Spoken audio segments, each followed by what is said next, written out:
Life.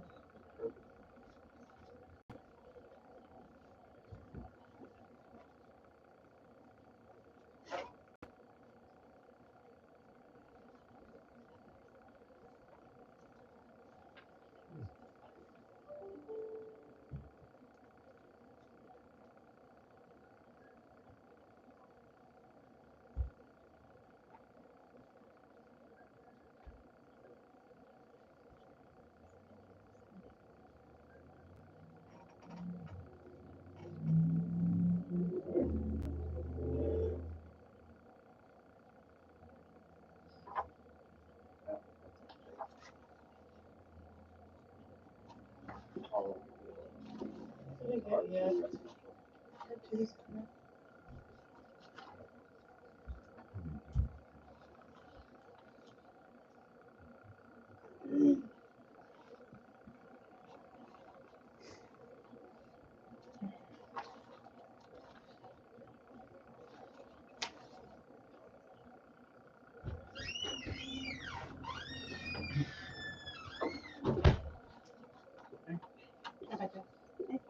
Good, how are you?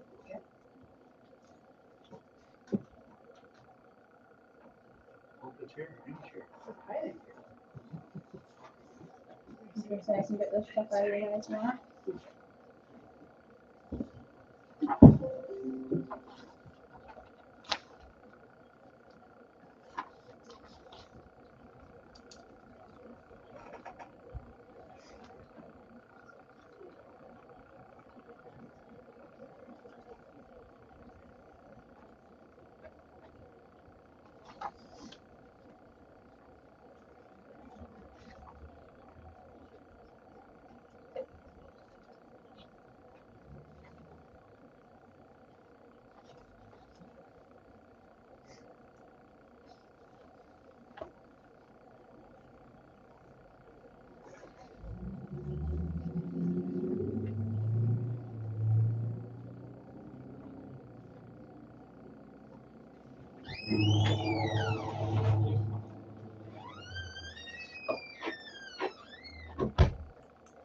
Hello.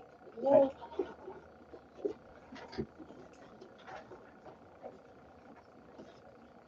Any more chairs? Nice to see everyone back in the normal spots. Yeah. Right, name tag. Yeah.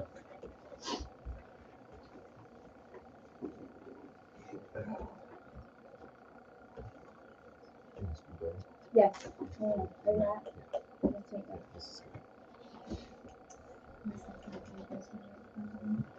You told me 20 copies of the phone, so 20 copies right.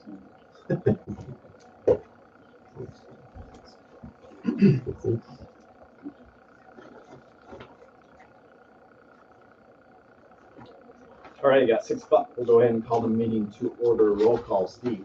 Yes. Lauren. Yes. Megan. Yep. Doug. Yes. Ken. All right. Approval of agenda in front of you. Do you have the agenda? Any additions, subtractions, corrections that need to be made? Looks like we have folks for items 7B and 7C. Move that we make a motion to remove those up. Yes, before 7A. Is Jim Myers here? I'll second. You want to move them up before 7A or Yeah. 5? Right Is after that 6 okay? quorum. I would say, Yeah, we can move them up before departmental reports. oh, okay, great. After 4. It's a motion made by Lauren. Is there a second? Second. Second by Doug. Roll call. Steve. Yes. Lauren. Yes. Megan. Yes. Doug. Yes. Citizens forum. At this time, we will take any input from the community other than that is currently on the agenda. Anything? Hearing none, we will move on to item 7B. Melissa, you're up. All right, we'll start with the fun stuff first. So you guys have a summary in front of you of your renewal for the insurance for the city. Deb and we went through everything line by line, and there was quite a few things that EMC has said we had underinsured. And so we moved all those up we decreased a couple of things for our conversation. So you have all that outlined under property. You'll see that's kind of where we have the largest increase. Kind of let you guys know what I've let every other community know. Property is going to get hit pretty hard as we continue to keep going. I give the example of, you see what's happening in Florida right now with the hurricane insurance. I'd say in 5 to 10 years, we may not have companies that can write hurricane insurance down in Florida. We're similarly coming that way in Iowa. We were per capita the heaviest weather state last year. So we're actually running into situations where we actually can't find property insurance for people right now. So they're struggling to get reinsurance, which is kind of trickling down to our side. So Jameson and I and Deb, as you said, we kind of went through and looked at everything and tried to make adjustments as needed. Jameson did question one of them, the water pump building, so I do have that in detail from EMC that I can have you review later on to see if we want to challenge that. But that's where you'll see most of the changes. So as you go through that, do you guys have any questions on anything kind of under the property section that we moved? And we'll get prepared for the renovation for City Hall along with the addition. Jameson, I'll give you the builder's risk application that we can complete later on too. Everything else pretty much went up pretty minimally. We did delete the inland marine, which was our leased and rented equipment. We're just going to add that on as we need it. We updated the number of residents in town. Linebacker, we're seeing quite a few losses here, which is, again, the protection that you guys have individually. If you make decisions that the community wants to sue you for, you will be held personally liable. We will defend you personally along with the city. Auto, we moved 2 of the vehicles to liability only, and everybody got their comprehensive deductibles moved up to 500 as the minimum now going forward. Where comp went down, again, we continue to pass laws that help out the employer, so that the person that gets hurt and injures their shoulder cannot go to another job and get the same payment for that same injury. So those things are continuing, and then you'll see on the next page, as usual, cyber continue to increase. We keep also continuing to see the cyber losses and the extortion events. We saw a huge increase in those again this year. So we did a couple deductible options. We currently have a $2,500 deductible on the city. We did $5,000 and $10,000. So as you see the numbers there, EMC is offering some pretty big discounts right now to go to those. Jameson seemed pretty happy with a 14% increase. I don't know if this is the year that you want to go with it, but if you do, I don't know if EMC will continue to offer such a discount for increasing. Normally, like when you increase the deductible, it usually takes 2 to 3 years to make it up. They're obviously doing it so that you can make it up immediately. And then the final thing on there pretty much just says that cosmetic damage exclusion is now on the policy. So any buildings that have metal roofs or siding, if they get hit by hail and it just doesn't look good, insurance companies are no longer going to pay for that. It actually has to be damaged to the point that there's water intrusion. What questions do you guys have? Anything from council? What do you think about the deductible options? So we're sitting right now at a 14% increase. With a $2,500 deductible. To 2,500. You can save a little over $2,000 if you go to $5,000, a little over $6,000 if you go to $5,000.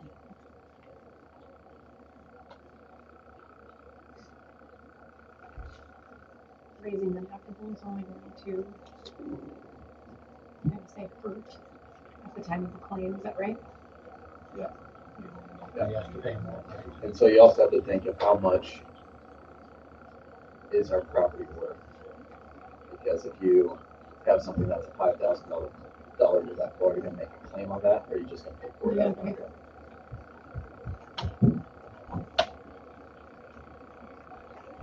I think it's reasonable to be self-insured to the extent of the $10,000 deductible.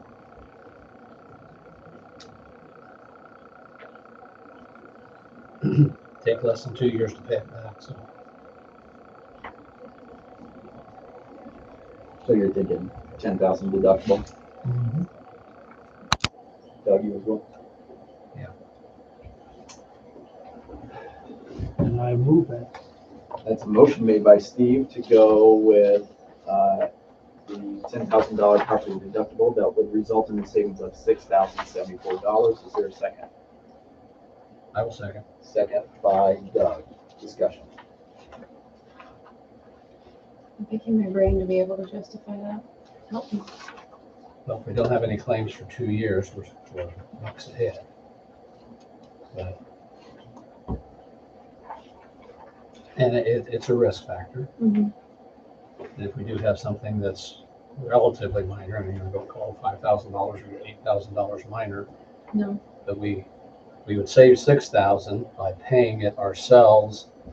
We wouldn't even turn in a claim, something like that, more than likely. Are we turning in claims like crazy right now? In the past 5 years, you only got hit by the duration. So if you would think about it, you would save the 6,000 every single year except for when you had the duration. That helps. Thank you. Any other discussion?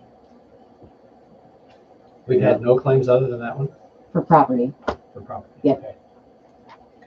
Because to Jameson's point, a lot of times you're going to self-insure something, or it's kind of your way of lessening your premium by, if something happens and some kid sets all the picnic tables on fire, you might come together as a community and take care of that rather than turning that in. Sure.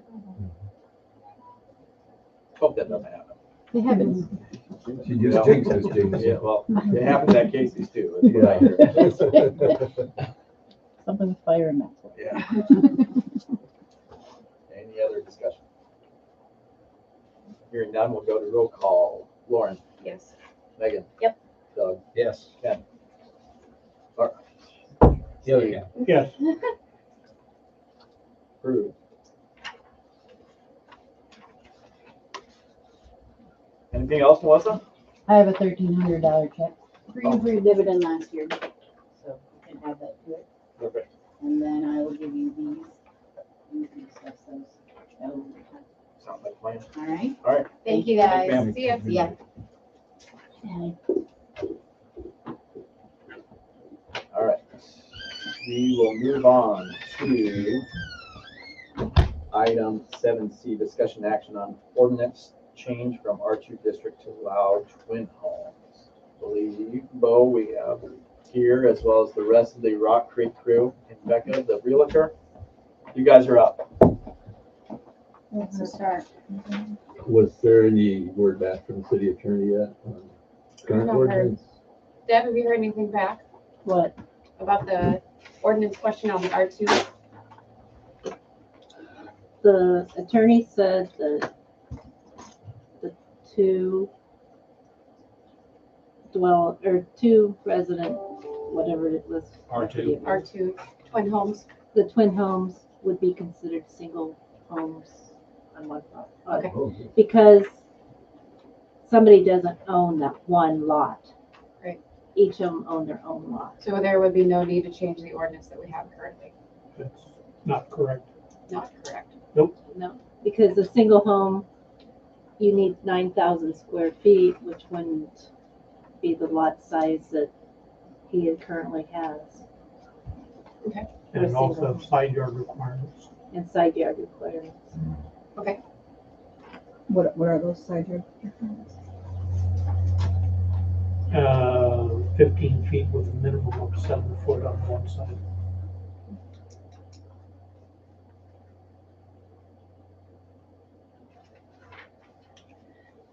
So that would require planning and zoning to meet again.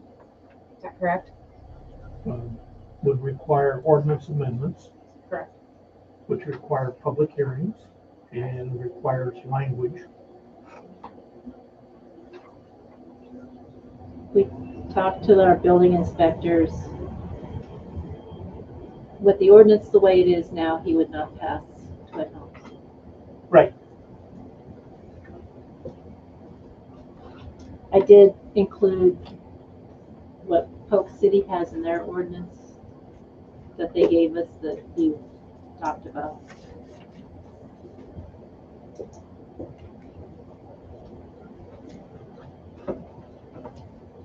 So what you're saying is the code doesn't allow now to build a twin homes? Right. Correct. So we would have to have another Start the steps. step. And then a public hearing, the way that works, it has to be published in the newspaper no earlier than 20 days, but no sooner than 10 days before the public hearing. Okay.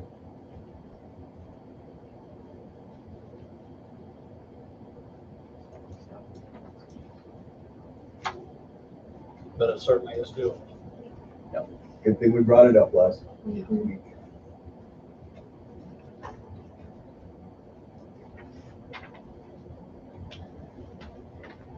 I think since the crew's here, I'll go ahead and Sure. Yeah. talk about it and present it.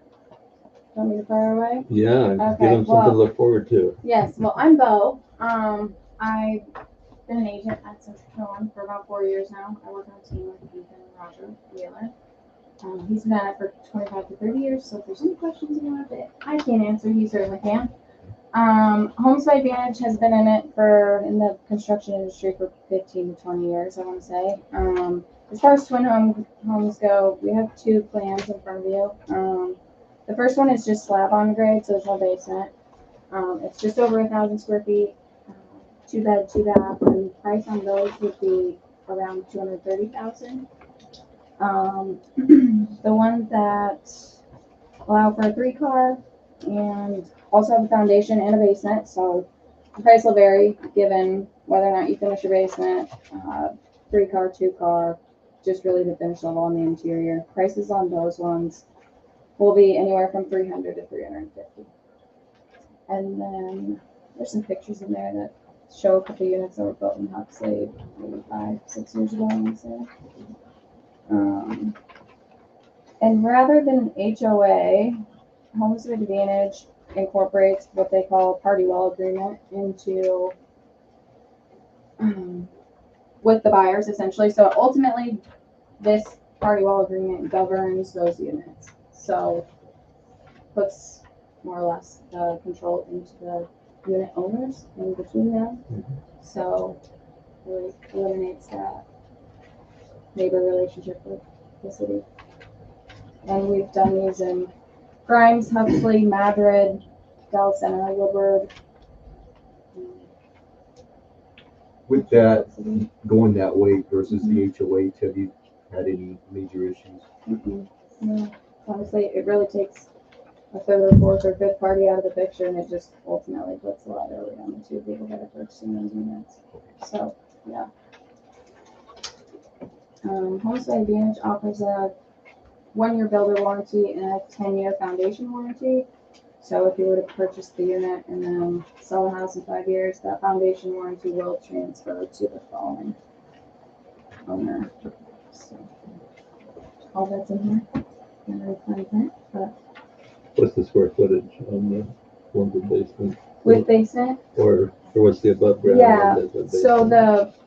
the slab on grades, just over 1,000 square feet. The foundation is 1,115 to be exact. So just over 1,100 square feet.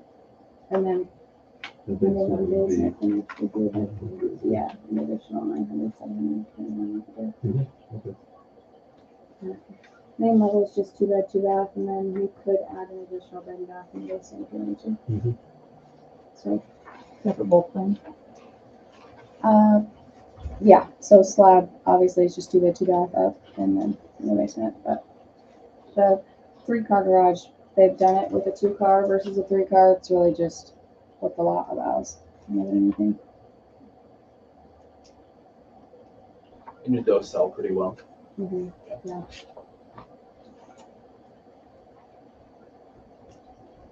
So lot price worked into the twin home price.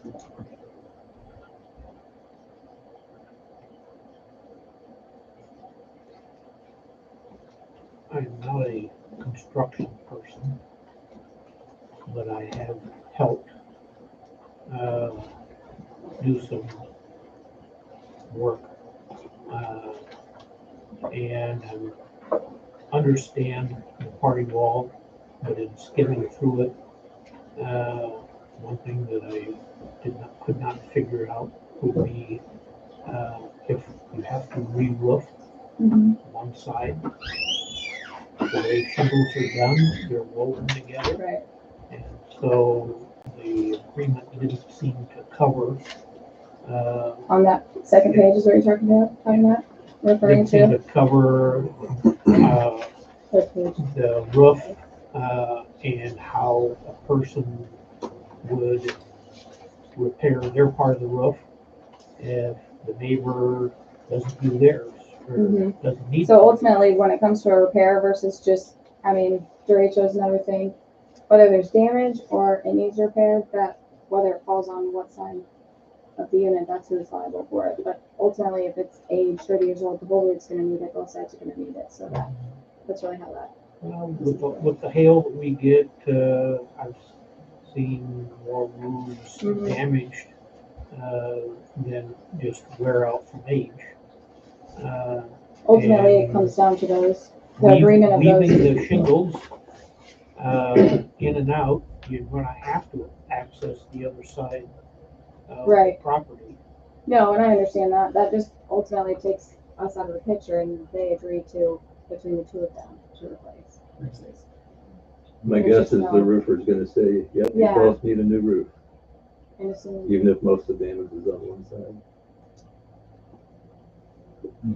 I think that leaves a problem that, one person can afford it, the other person can't afford it, one side, so they want to go ahead and do theirs, the other person wants to do theirs, and, Have you ran into that issue before? No. And I'm assuming all the other towns haven't put any other homeowner. into place, Yeah. no. Mm-mm. We built these in, like I said, Yeah. Madrid, Woodward, Huxley, Grimes, we've had no issue with them. and, So like it. the oldest one that you have is how old? It's been, say 5 years, 6 years maybe. Maybe very matter. What does that, Woodward, I believe, was prior to that even, which was year before. Okay. is No, it's just gonna be a neighborhood issue. It's neighborhood gonna be a ordinance look appearance issue. Issue, yeah, Look at that ugly roof. then it becomes a city issue. Complaint. Yeah. I like the layouts, and I like the fact that, we don't have a homeowners, association, that it's left to the two property owners.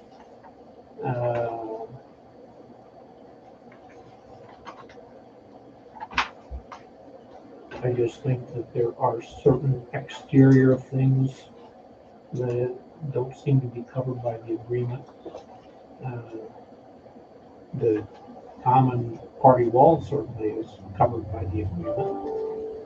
But when you have, maintenance of the exterior, and the roof, it just seems a little thin to me, but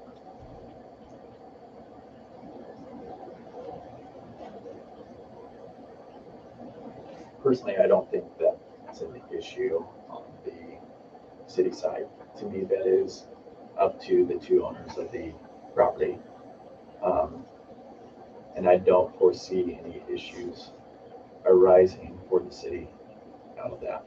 And that's just my personal opinion. You see these all over the place, and Yeah. so far it hasn't been a deterrent to people in purchasing them. I mean, they're just every bit as attractive as ones that have HOA. I don't know how you would mitigate, anything else, and you present it that way, and they either agree or they don't. And I think too, looking at this, these are made for, in my opinion, for first-time home buyers or retired folks. Mm.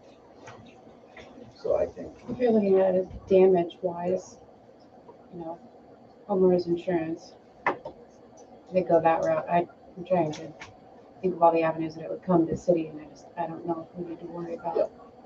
we have lots of homes here in town whose exteriors we do not need to worry about. I mean, the thing Good for is, Steve, I know. if you own a home that's financed, you have to have homeowners insurance. It comes down to can the people afford a deductible, which in most cases they can. And I don't know, I'm not a banker, but is there sometimes where they tell you you have to fix it? I've never come across that, Yes, but I'm also not a mortgage yeah, lender, so. yes, there is, Okay. definitely. 'Cause I know like in '78, my house got hammered by a bad hailstorm. Windows, screens, roof. And the bank said, you have to fix it, regardless of what your financial situation is, or we'll take it back. That was Never commercial seen him step in federal. like that. Yeah. I've never seen him step in like It that. was commercial federal, He might be the only one, yeah. because I've never seen, There was a Anybody lawsuit step in against like them for that too. for So. sure, yeah, well, there should be. I mean, ultimately, it's up to the homeowner, and the bank's taking that risk by giving them money in the first place. It's on them. What is the council being asked to do tonight? I think it was, I don't think there's any There's no action action. for us on here. I think it's more of a discussion to see how we feel about twin homes and, Well, I think, and to see what the city attorney was going to say in regards to the zoning, Mhm. whether or not we're gonna allow, they were going to allow it. More or Not- less. Well, more not or less without anything. changing the ordinance. I was just gonna say, this is more or less, the conversation I've had with Roger and Ethan pertaining to the twin homes, it's really our commitment to purchasing those lots as soon as they are available to develop and move forward. And what's your timeframe? As soon as you give us the green light, more than anything, yeah. To, Start to finish. change an ordinance takes at least 3 months. Does it have to? By the time you do all the publications. Yeah. There's And no, that's It would be state the law. minimum, maybe. That's what You could state maybe law. squeeze it if you immediately after one meeting went to the That next. is squeezing. That three is squeezing it? Okay. Yeah. Where you're waiving, even the second or the third, because you have to have a hearing in front of the planning and zoning. You have to then publish in 10 to 20 days. You have to have the hearing in front of the city council. If the third reading, if the second and third reading is waived, then yeah, you might be able to get done in 3 months, because you don't have language right now. That's true. What you have is a concept. And so it's going to take a little bit of time to get the language and go to the hearings, let the public have their say. So So, go ahead, sorry. I was just gonna say, as far as timeline goes, assuming things go accordingly, that's a conversation maybe to have directly with Kirk and Mark too, but the 3-month time span is what you're saying, I don't see any reason they'd have any issues with that. Okay. I don't let that deter you. Yeah. It's very exciting. So what's the first step then to getting this ordinance changed? Do we need council approval to do that? Is there, I think another P and Z meeting, correct? Needs to be put in. But do we need to have the language, we have proposed language first? exact language needs to be in place before it comes to city council. So maybe it might be Publish helpful for us what to the go language to is. Gil. Help with the language with that. Set up the planning and zoning. If that works out well, then we would publish it 10 to 20 days and have the hearing. And then publish it maybe and so it reads that we can waive in the second and third reading. As long as there is no Objections. public objection. Go that route. Does that make sense, Becca? Call me. if it's, you you I'll figure it out. know, it's just the steps are always, kind of muddled in my head because they're different for everything. I just wanted to know what these guys need to do to take that second step. Or to take that ordinance changing first step, rather. Of all the communities that you do this in, do you have a feeling as to which ordinance language provides the best model? That might be a question above my pay grade. I can't say. Probably Sure, not really know. but yeah, provides the best model. I would say, I don't know, Grimes would, if I had to guess, Grimes would be. You do a lot of this in Grimes, and so that ordinance, that seems to work for me. Mm-hmm. I believe Grimes uses a separate zoning district for the twin homes, don't they? I don't know. Okay. Well, we'll just have to Yeah. take a look.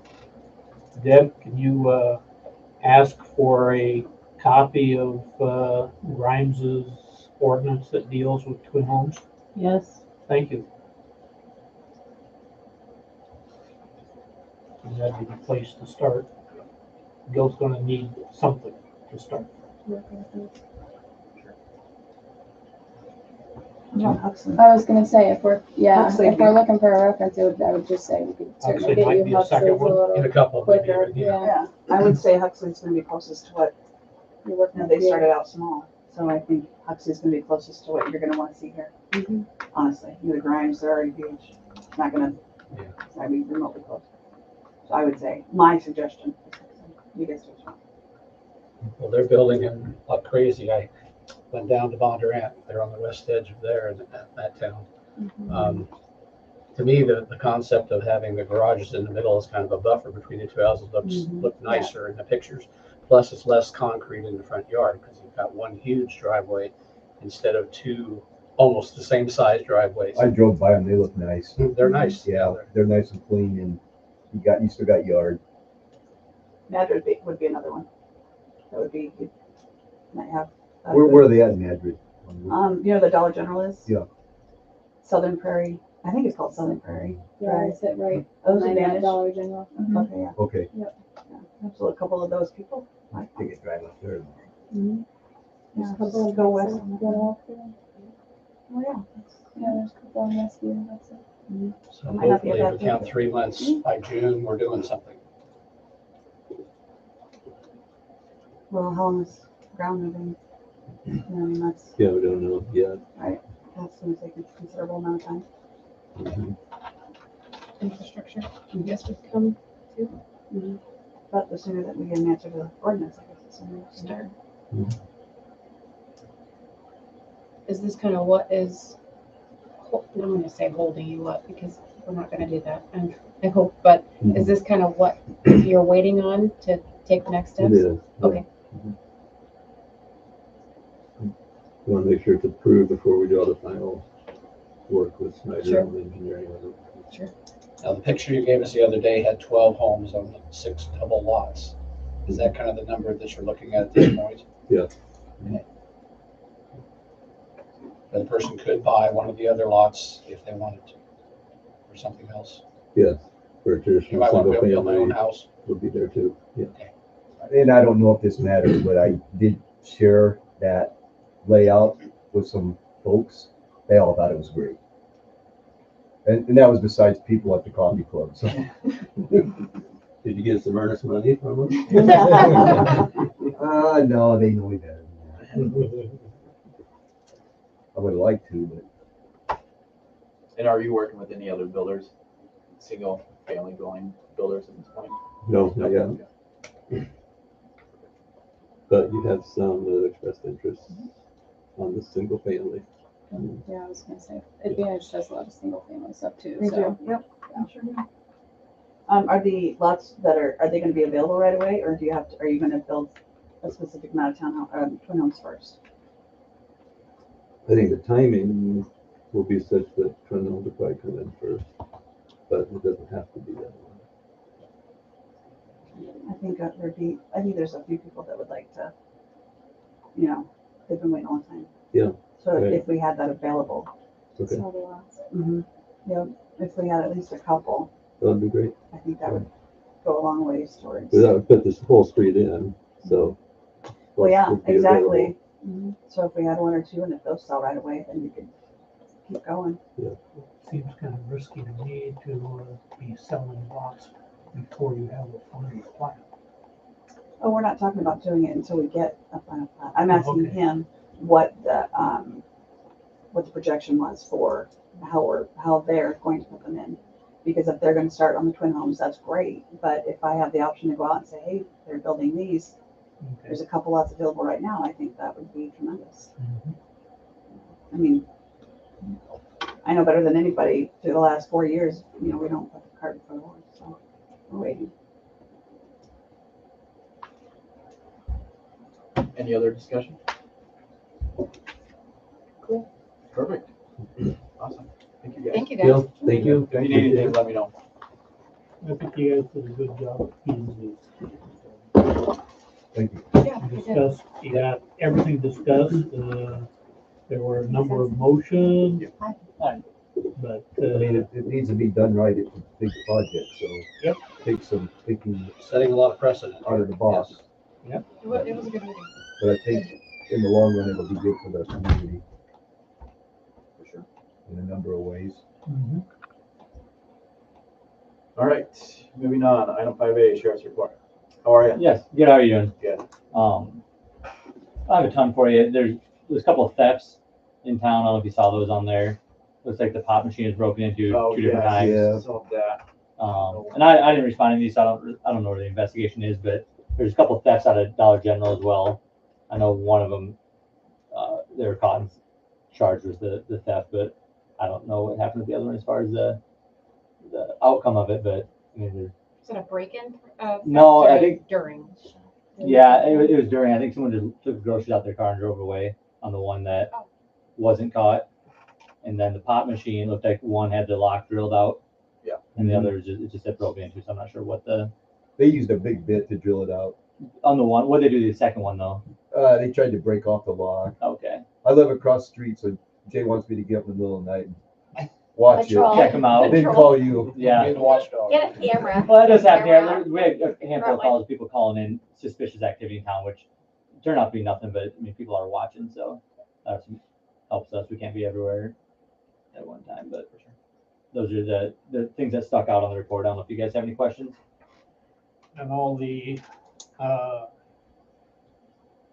crime television shows, the police get right out there and get the Immediately. videos from the Fingerprints. doorbells The and whatnot.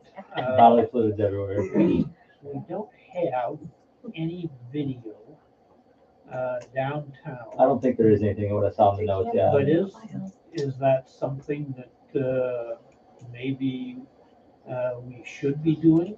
I mean, honestly, it seems like, especially in like Ames and bigger areas, a lot of anything serious happens that we go start pulling security footage off of people's rings and finding cars that were in the area at the same time driving by, because usually those will pick up. So I mean, it makes our job easier when there's obviously more cameras in town. I don't know if you want to go directly for the city or just hope people for the most part get their First own. time that Jay got hit, so Mhm. Been 3 or 4 times the last couple of years. putting a video camera out there that records Yeah, different doesn't 24 hurt. hours. Anytime we get anything Yeah. serious or anything like that, I mean, it helps obviously to go back and look at vehicles coming in and out of town. And even there's a call, I think it was, I don't know what happened to this, it might have been a transformer, but about 10 o'clock at night, there bang went off the other night. Is that what it was? Yep. Yeah. It was, well, I don't know what it was, but it was probably about 10 o'clock at night. We had a deputy come in town, said there was like kind of a haze in town, but didn't really have any leads outside of that. But even things like that, if it was a shots fired, you have camera in town, can see what cars going in and out. And So like for these pop machines, Mhm. say that there was a camera above that pop machine, does that deter the criminal from? you'd think so, but they got to be able to look up and see it as well, know the Okay. area. Sometimes it's hard, even if we get them on camera, we got to be able to identify them. Okay. They're wearing a winter hat and, a mask on the bottom of their face. We try and send it out. And I don't know if you have, on Facebook, we'll post stuff on there randomly or reach out to other agencies and see. But I would say a light and cameras typically deter. Even, I'm not sure if there's a spotlight Big over it, sign, hey dummy, we got but, video. you know, I know Just Jay- red blinking light. Yeah. Thought about having video watching the pop machine from inside the store, but just never did it because getting good video from inside the store to outside just didn't seem practical to him. I've seen that in a lot of camera footage where it looks really nice, but when you actually go try to look and see like a license plate on it, you can't read it. So quality definitely makes a difference on that too. So that's obviously a problem. A few months ago, we had several stolen vehicles and stuff Mhm. like that. Did that ever get resolved, or is that still open?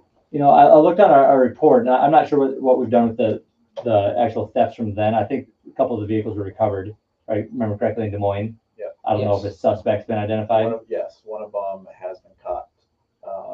More an idea on it. He was 30 years old, been arrested 29 times, Mhm. violation of parole. So he's going to be away for a little bit. Okay. Who is that? Do you know the name? I don't remember. It was that some guy out of Runnels, I think. Hmm. Yeah. No, then, but yeah. I know a couple of them are located down in Des Moines. That's kind of a consistent theme, Vehicles, especially on yeah. the south side of Story County is they get taken from, you know, Maxwell or Slater and they end up in Des Moines recovered. So Hooked up to a stolen camper.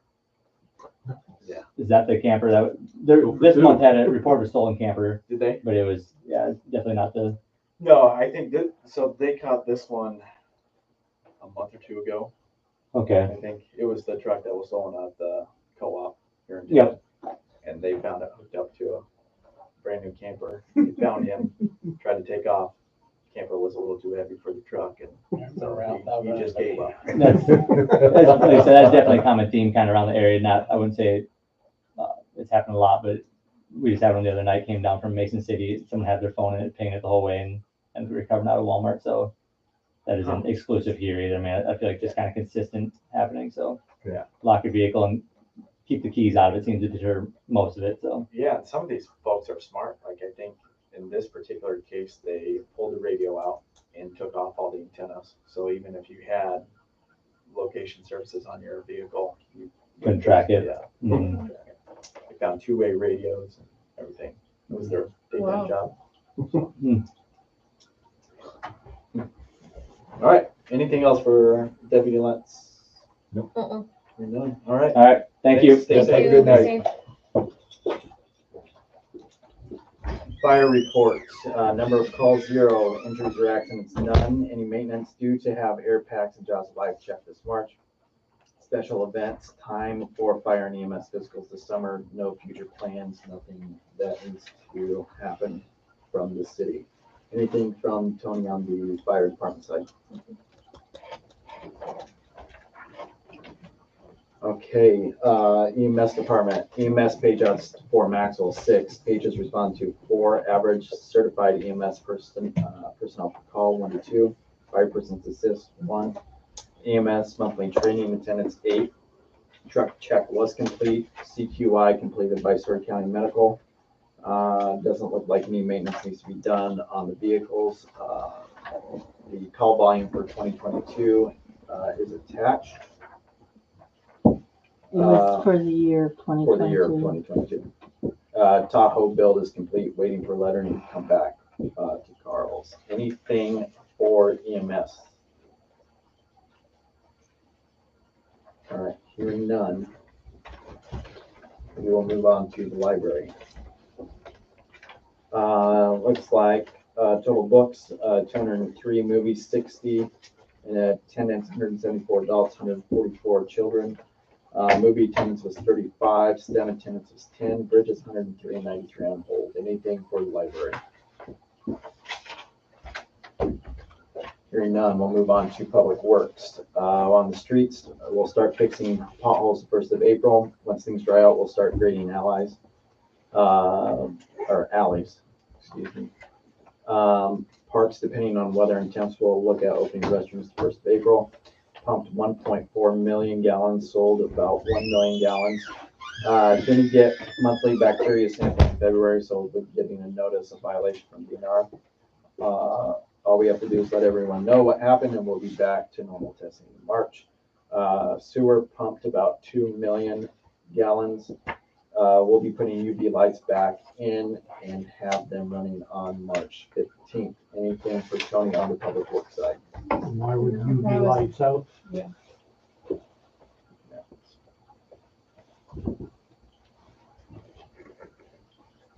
I missed that. What was that? Why were the UV lights out? They're putting them back in. What does that mean? I think UV's only required, they might not have been running. So UV's only required in the summertime or the certain seasons. So they pull them out when you don't need them, because then you're saving money on electricity and wear and tear. So that'd be my guess. They're putting them back in for the coming required season. Warmer season.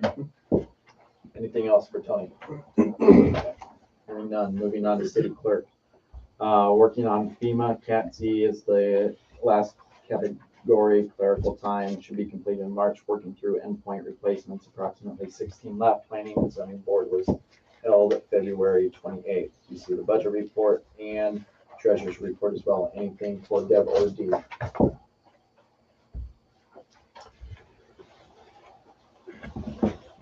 Hearing none, we'll move on to the engineer report. Wes, you're up. Yes. So we're going to jump right into the big topic. We found out after last month's meeting that the CDBG award, we were not selected for the water portion of the Baldwin Pursuit project. Sounds like in talking with Simmer and Corey, they had more applications than they had money to pass out. So I talked with him briefly about what our options are and kind of like what caused us to not score as high as some of the others. One of the things he mentioned on his conversations with the CDBG and what they had indicated to him is the project sizes on the small side. And so they looked at bigger type projects to fund. The other one was we are right on the LMI is like the limit is 51.4. We were like 51.7. So the low to moderate income number for Maxwell is just above what it has to be. And there's other communities that are higher than that. So believe it or not, we're too rich. But so those are the two of the big things. Obviously the one, the other thing was the size of the project kind of comes back to the beneficiaries of it. So if you're doing a water tower, the beneficiary is the entire community, right? So on this project, it's beneficiaries limited more to the project corridor. Going forward, three main options. We can remove the water main from the project and bid it without the CDBG $300,000 grant. More than likely, the wait for the bad news of CDBG will probably into the 2024 season anyway, especially with concerns of not having it shut down during school. Oh, once you know it, that's when my computer. I'm gonna steal it there. So that's first option. The second option, these are big options. There might be some nuance in some of them. Is we can resubmit the same application at the next submittal deadline, which is April 1st. It's a quarterly application. So April 1st is the next one. So we can submit again, and if depending on what competition we're up against, it may or may not score different, may not score differently. Why is we're talking about Baldwin. Baldwin, yes. Why is the benefit only ascribed to the people who live adjacent to it when everybody in town uses that stretch of road, because that's how you get out of town? Right. Keep in mind the CDBG is for the water main. So it's the water main beneficiary. It's not the road beneficiary, unfortunately. So if it was the road beneficiary, you're exactly right. It's everybody. The water main is limited I mean, there is some benefit to the community as a whole because it does provide some redundancy and some looping for the adjacent blocks and whatnot. So, but yeah, that's why that's limited. If we resubmit the same application, maybe we can do some minor tweaks to it to look at bettering the score. Maybe we do look at expanding out the benefit to, all right, we are getting some improved redundancy, some looping. I don't know if we included that last time or not. We'd have to look. But more or less keep it the same with maybe some minor tweaks in the application justification, if anything. Obviously going to the 4/1 submittal deadline, if it takes 6 months for them to make a determination again, then we're definitely into the 2024 season for the project. Now, what happens if we say, screw CDBG, we're gonna move forward with the current plan we have in place? So if we do that, then we are entirely on the DOT schedule for the SDBG grant. So at that rate, we are into a June letting at this point, because we missed the May letting, waiting for the CDBG determination, because the DOT requires commitment of all funds. They want to know all the funds are coming from where, and we didn't know the CDBG. So right now, it would be a June letting. A June letting is, I don't believe, gives us enough time to do all the roadway work before school would end. Wouldn't be enough time before the end of the construction season in general. What we might be able to do is get some of the storm sewer outlet work done, and get the storm sewer up to 5th, pause for the winter, and then when 2024 comes, go on up with the rest of the project. But that would probably be, at this point, the soonest we could get anything done. The bulk of the roadway work is probably in 2024 regardless. The storm sewer, would that require the road be closed, or No. it would be? No, Okay. no, not if we just did it up to Baldwin 5th. Okay. So at least we can start that storm sewer project. Yeah. So it shows that we are actively. That something's happening, and yeah. Now, and that might be doable with any of the options, depending, because that's work that could even go through winter, depending on what the winter conditions are like. Grading, we've got a project now that they've been grading all winter long, so with some exception of the really cold days, because things break on machinery when it's really cold. But so that might be an option at any rate, at any Well, then it option makes sense to try to go for the CDBG grant again. Yeah. We're already. You're 90% done with it. Yeah. So that brings me to the third option there, which would be with some of the Simmering Corey had some recommendations of ways that we could maybe improve our score on CDBG. The challenge with that is one of the big ways to improve your score is to expand the scope of the project, which adds money and more time to basically, if we were to replace more water main and expand the reach of the benefit. Do they have to be right there? That's a good question. I don't know that. Because is CDBG strictly for just water, not No, sewer? CDBG is water, sewer. I believe it's any Like storm sewer as well? storm sewer. I don't think is covered. I think it's water, wastewater. I think it's Woodlawn. Yeah. Otherwise, we could, because I think actually our cap used to be based on your population, and we were capped at 300,000. I think I haven't confirmed it yet, but from what I understood from talking with Simmering Corey, is that cap is now no longer limited by population size. It's 500,000 across the board for everybody. So in theory, we could go up to getting 500,000. Obviously, there's a match in there. So if you want to apply for 500,000, you got to spend $1 million, and it's got to be $1 million of eligible funds. So what's tied to the water? What's tied to the water and water wastewater. So that would probably be the option that would. Obviously, it's going to take more money to build. We'd have to expand what we included in the design, whatever we had to add in there to find that extra work, expand that project. I didn't look at the numbers on, expand it to 500,000. Now you got to pony up another 200,000, which we're already not cheap, right? The Travis property. Okay. It's for sale. Okay. Well, it's on auction right now, and there's been several interests in some developers in that. We do know that we have to put in a lift station if Mhm. anything were to happen, which is also right there beside Baldwin.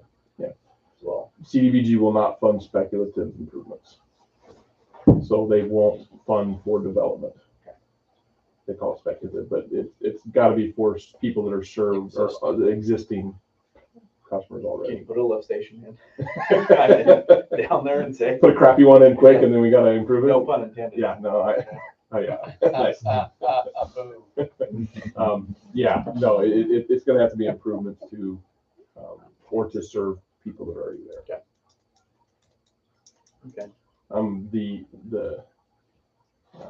Yeah.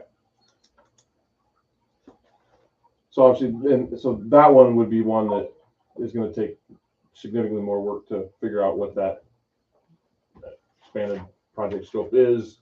How does that come into the budget? The concern I have with that one is prices aren't going down.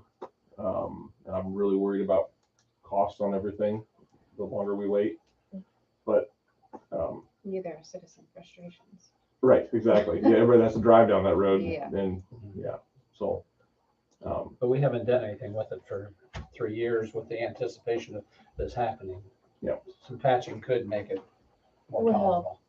Some Yeah. throw and go in the holes to Cold tide it patch. over. And maybe we do something a little, I don't know. I hate to With the spend money to sewers patch a and hole patch. and come back in 6 months later and Put rip her it all in out next again. I know. But I was thinking of the Cadillac, quote unquote Cadillac version of pothole filling, but we don't want to do that. We proceed with the project, then we are on DOT schedule. Mhm. And the next scheduled letting is June. And the chances of the project actually getting done this summer then is extremely small. Slim to none. Zero. And doing the work after summer during the school year creates logistics problems for the school. And farmers bringing their grain in and everything else, right? Yeah, I don't know how much Yeah. grain we have coming in on that Oh, road. quite a bit.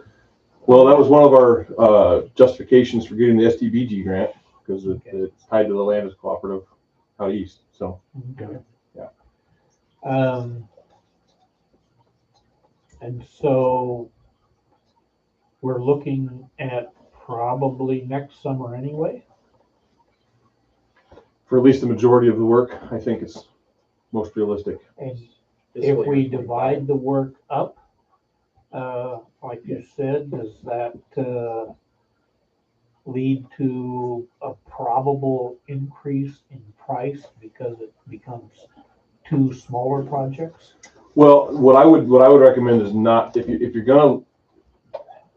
we're going to proceed in some shape or manner or form with a bid letting this year yet, and allow work this winter or fall, I would not divide it up into two lettings. I would still let it in one letting and just have a completion date for the road project of November 2024. So then if you do get a highly motivated contractor and we can, in the contract, we can have requirements in their stipulations that road has to be reopened, school start date. If he's really highly motivated and he's got crews sitting around and he wants to slam it out, great. I don't know if that's realistic, but the more latitude you can give a contractor to work, the better prices you'll get because you'll open it up to more contractors that are willing to do that work to fit it in with their other schedule. That's true. So what I would say is bid it as the whole and just allow an early start date of this fall for everything up to, or actually everything up to whatever it takes to keep the road open during school. I didn't explain that well, but do the project as a whole and just control it with your interim completion date requirements. And if they want to do the dirt work for the outlet And storm down Fifth and get all that taken care of, great. Yep. And they can do the rest of it later. Yeah. Or they may want to say, look, we just want to come in one time and be done. So we'll just wait and do it all. At in least they have the 2024. option, so They have the I option. think it's a good plan. Um,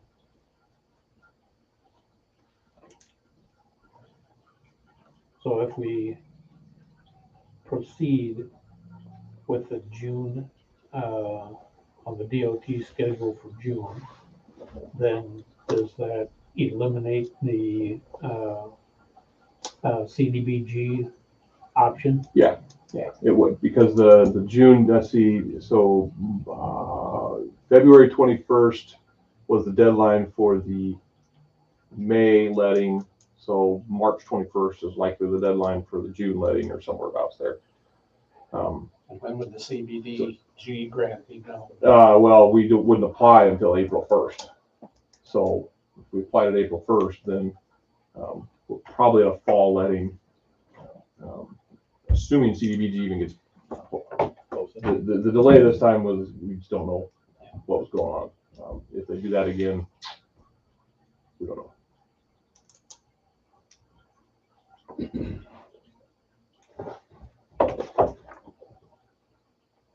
What else you got for us, Wes?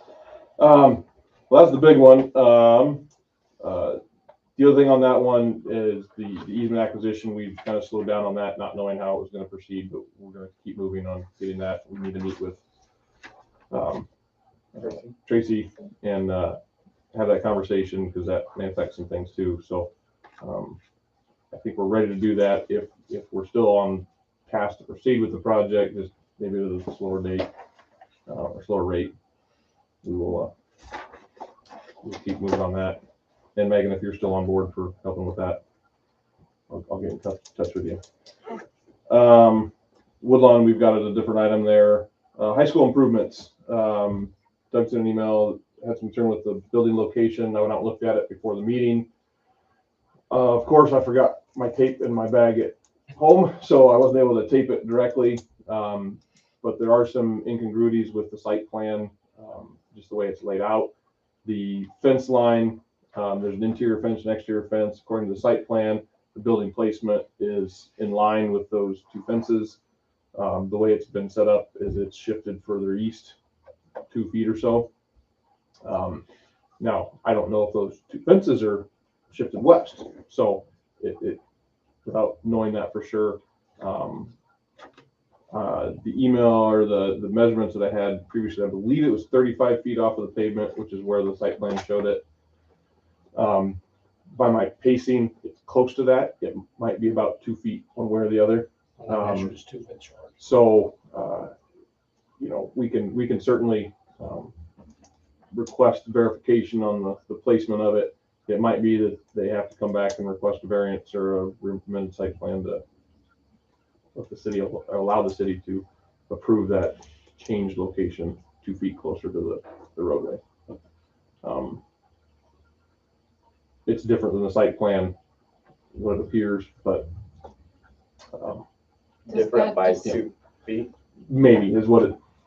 So my question is it worth it? Is it worth chasing? Yeah. Does it put the building in the right of way? No, building's not in the right of way. Okay. Building's not in the right of way.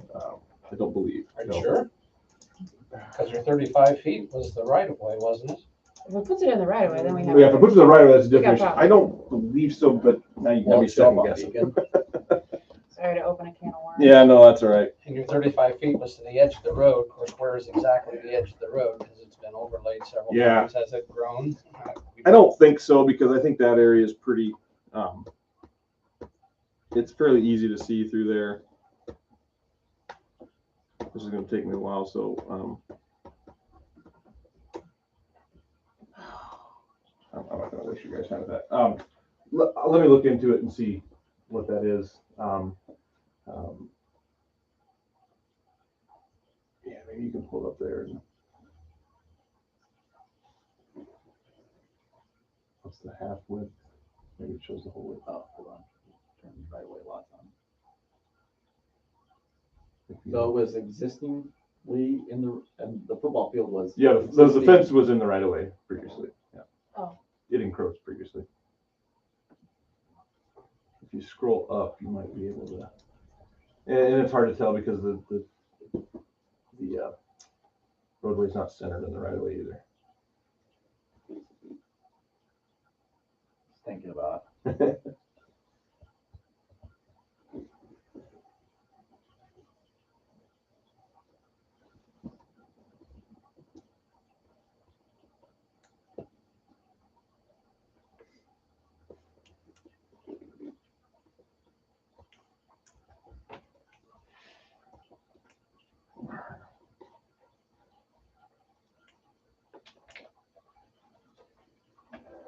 That's one concern. The other concern that I had, is we had sent the school contractor a letter in January and had several items on it. For my review today, it doesn't look like any of the items have been addressed. The culverts are still full of rock and dirt. The swales, drainage swales don't look like they've been checked. At least we haven't seen anything checked. They haven't been changed any. The loading dock still doesn't have temporary closure on it. Or temporary fencing. It is closed, sidewalk is. Nope. There are Those barricades are laying on the ground. Barricades are off to the side. And they, So whether students are moving them because they want to walk through or, they did move the semis on the west side on. yep, I on saw that. Maxwell, so I those saw are that. gone, Which helps with Yeah, visibility. there's still some erosion on that slope coming down from Oh. the sidewalk though. It's real bad there. So not many of the things that we expressed concern about have been addressed. Other than, no. So would you assume at this point, it's time to seek legal counsel for those things? Well, it's up to the city on what course you want to take. Obviously, if there's feel there's damages or whatever, certainly there would be legal recourse. They're not off the site yet. Technically, the contractor's still there, still building. They're just building really slowly. The concern I would have most would be the drainage of the culverts along Woodlawn, because now we're coming into spring. Yep. And we're gonna start getting big rains. And if those culverts are plugged, there could be damages to the city or potential safety hazards to the traveling public if the water coming down, especially to the north access to the shed. Those culverts are non-existent right now, and if the water is gonna back up there and come out onto the roadway and have to go around. That one's probably my biggest concern with as far as urgency and the loading dock.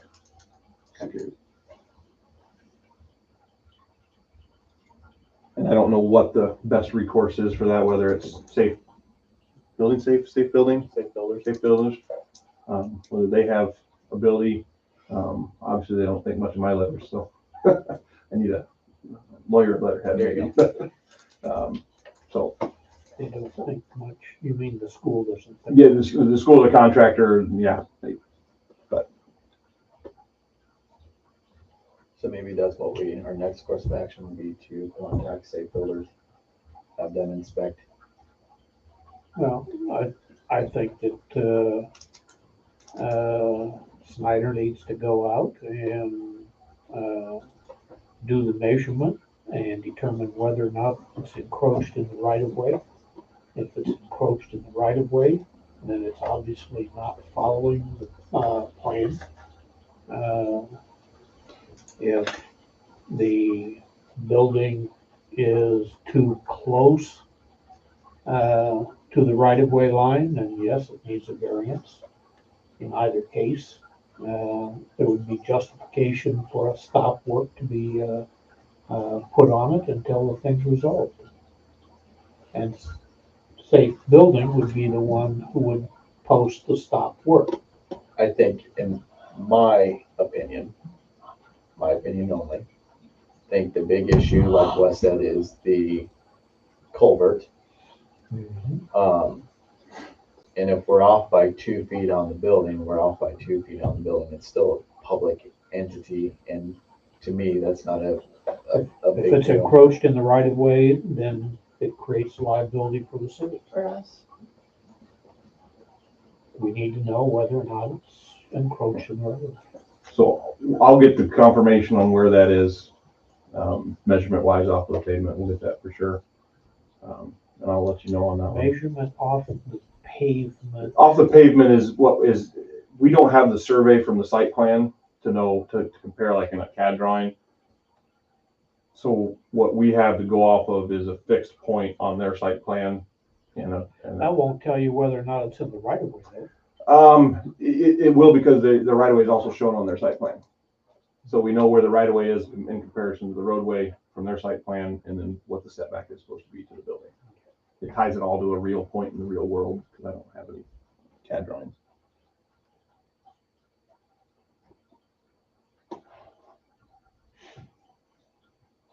What else you got for us, Russ? All right,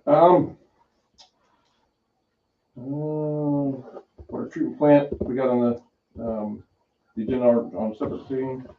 Cemetery survey, Steve, I think we're still working on getting that pulled together because it's kind of screwy on how to do that, so, we're still looking into that. And then no news on the Rolling Hills Mobile Home Park. Tree map. Tree map, yes, the one thing I forgot on here. I sent you an email, we have it in the GIS, based on the map that you gave the other day. So what I need from you now is just the phasing on what's where. One thing I wanted to confirm, is I was looking briefly at the tree map. These are all trees that are in public right of way, correct? Mhm. Okay, because some of them got placed, they look like they're in people's lots, and so I'm gonna have them, since it's all just placed by eye, I'm gonna have them move them out so that they show actually in the right of way. So, so basically then it's just which trees we want to do where, we can knock out the exhibits that you need for getting those to your contractor. So I can provide that as soon as, just by email. You don't have to do that, wait till next month or anything. So just give me that and we'll get it updated. All right. Is that all you got? That's all I have. Thanks, Wes. Parks and open spaces. When do you need to know, if we're going for a June letting? And what do you need to know? Because it sounded to me like the DOT wants to know where all the funding's coming from. Yes. And have a guarantee of the funding. Yes. Yes. Okay. And We have identified where we would like the funding to come from. Some of that funding is going to be some sort of a bond or a loan. mhm. So when do we need to get that information so that the DOT can move forward? They need that with our final plan submittal, which is what starts that bidding milestone. So to do the June, I think they have to have that by March 21st. Now, what I don't know, and I'll confirm with Spencer, is if that funding is just an identification or if that means you've got to have if it's a bank loan, it's got to be closed, you've got to have money in hand, or if you just need the surety from the bank. I don't know what that looks like through DOT. So I will check on that funding commitments, because yes, we do need that commitment of funding somehow. But I try to avoid DOT projects, so I don't know exactly what that looks like.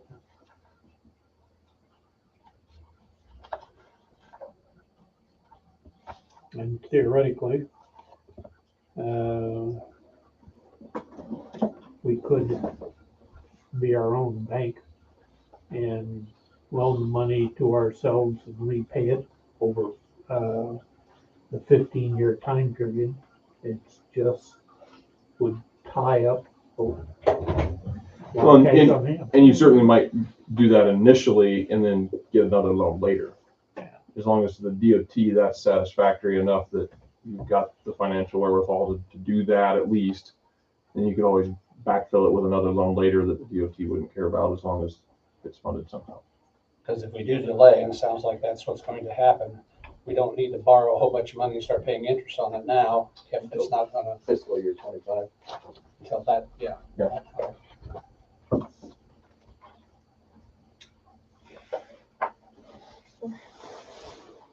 All right. Parks and open spaces. Anything on that? Deb, did you ever hear back from Trash Can Company? Yep. Did you get an invoice? Yes. Awesome. Thank you. Did they say delivery or anything like that? Release any info? We have to pay for it before they'll even start it because they're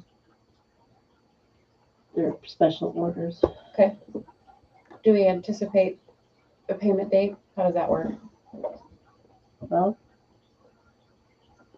I can do a check on Wednesday. Are you guys gonna give me the other half, or do I pay for all of it at once? Yeah, I don't know whatever you want to do. I can stop in and coordinate with that with you. That will work. Okay. I got $1,000 and some off. Oh, good for you, Deb. I like that. Tough negotiator. Very good. Awesome. Yeah, I'll stop in and we can. Instead of 8,000 and something, it's 7,000 and something. How'd you do that? It's good. You're just good, Deb. You're just that good. Awesome. Cool. I'll call you tomorrow. Okay. That's all I got. Anything else on Parks and Recreations? All right, hearing none. Discussion action on parking at Rock Creek Bible Church. Jim. you're up. Yeah, I'm here to represent the church and parking issue that we have on the south side of our church on certain days. First of all, I want to make sure that everybody knows that we're very happy with our new neighbor, and what a positive thing that is for the community. And we haven't got nothing against them at all. Just wish them well. Hopefully it goes over good. But I don't know whether nobody probably remembers what that parking lot was at before we paved it. It was just nothing but gravel and rock, and during the storms and stuff, all the rock would wash off and wash down into the sewer system or the storm sewer.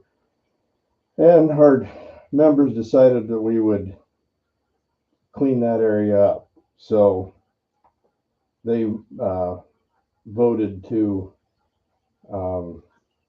pave that area. We designed it. We had Snyder's okay the design. We did the work. We paid for it. There's on Wednesday nights, we have activities going on in the church from 6 to 9. And we've got elderly people that come there and ladies with their kids and stuff. And we're having to park a block away. Good thing to have.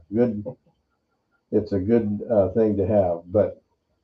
And on Sunday nights, I don't know whether they're planning on doing anything on Sunday night, but there was something going on in there yesterday, and there was people parked in a parking lot. And we just feel that we did all that work, we paid for it, that we deserve to be able to park there.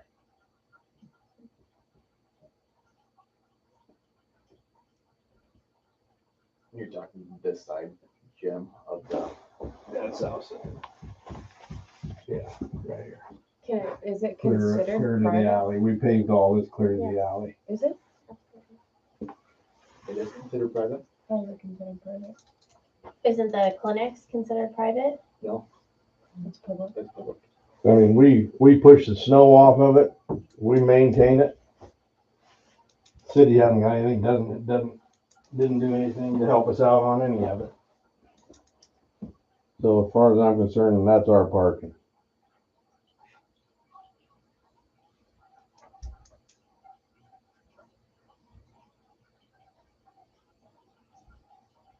Is it public?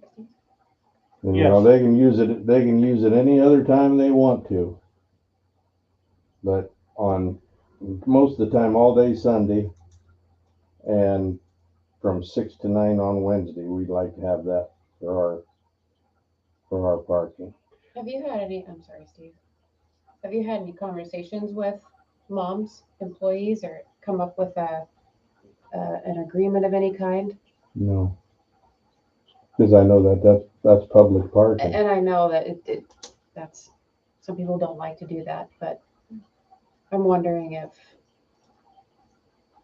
I'm just unsure of what the city can, we can't put signs up, right? We can't put private, it's public parking on the south side of the church. And maybe just a conversation between, what is her name? Gosh darn it. Mom. Okay, yeah. I don't know. So when you go to places and you see, you know, no parking from here to the corner, who puts in different towns, I've seen that. No parking from here to the corner or something like Probably that. because of a visibility issue in the Huh? city, probably due to a visibility issue. I don't know. I don't where- know about it. But, And the city, well, where we have got a you seen that? visibility issue too. Do you have any idea where you've seen that? I've seen them before somewhere.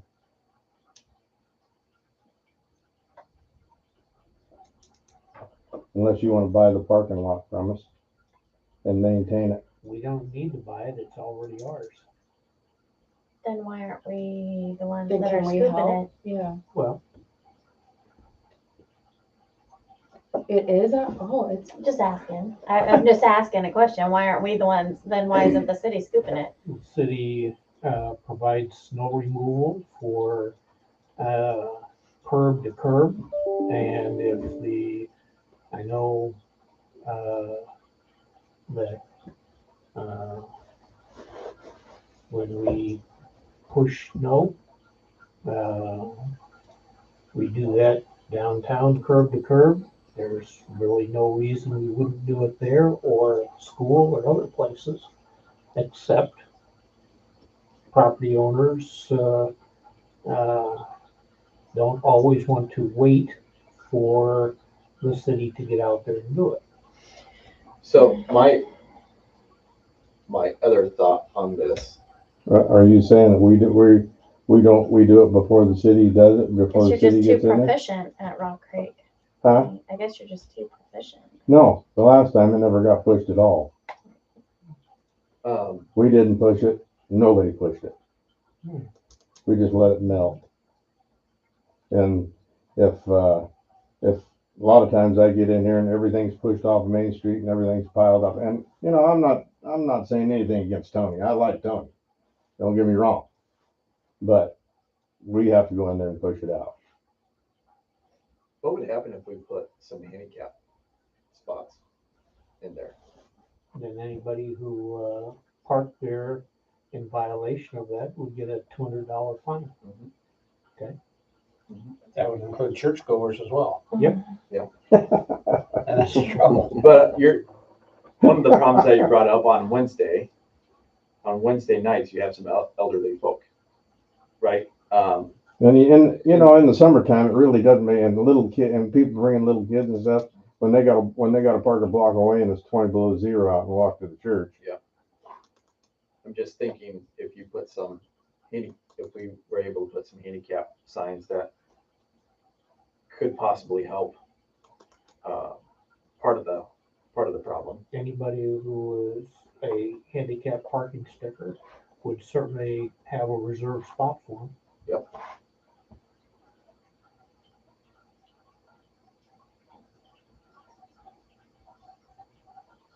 I've been there. The parking's not great. We go there often and I understand the frustration.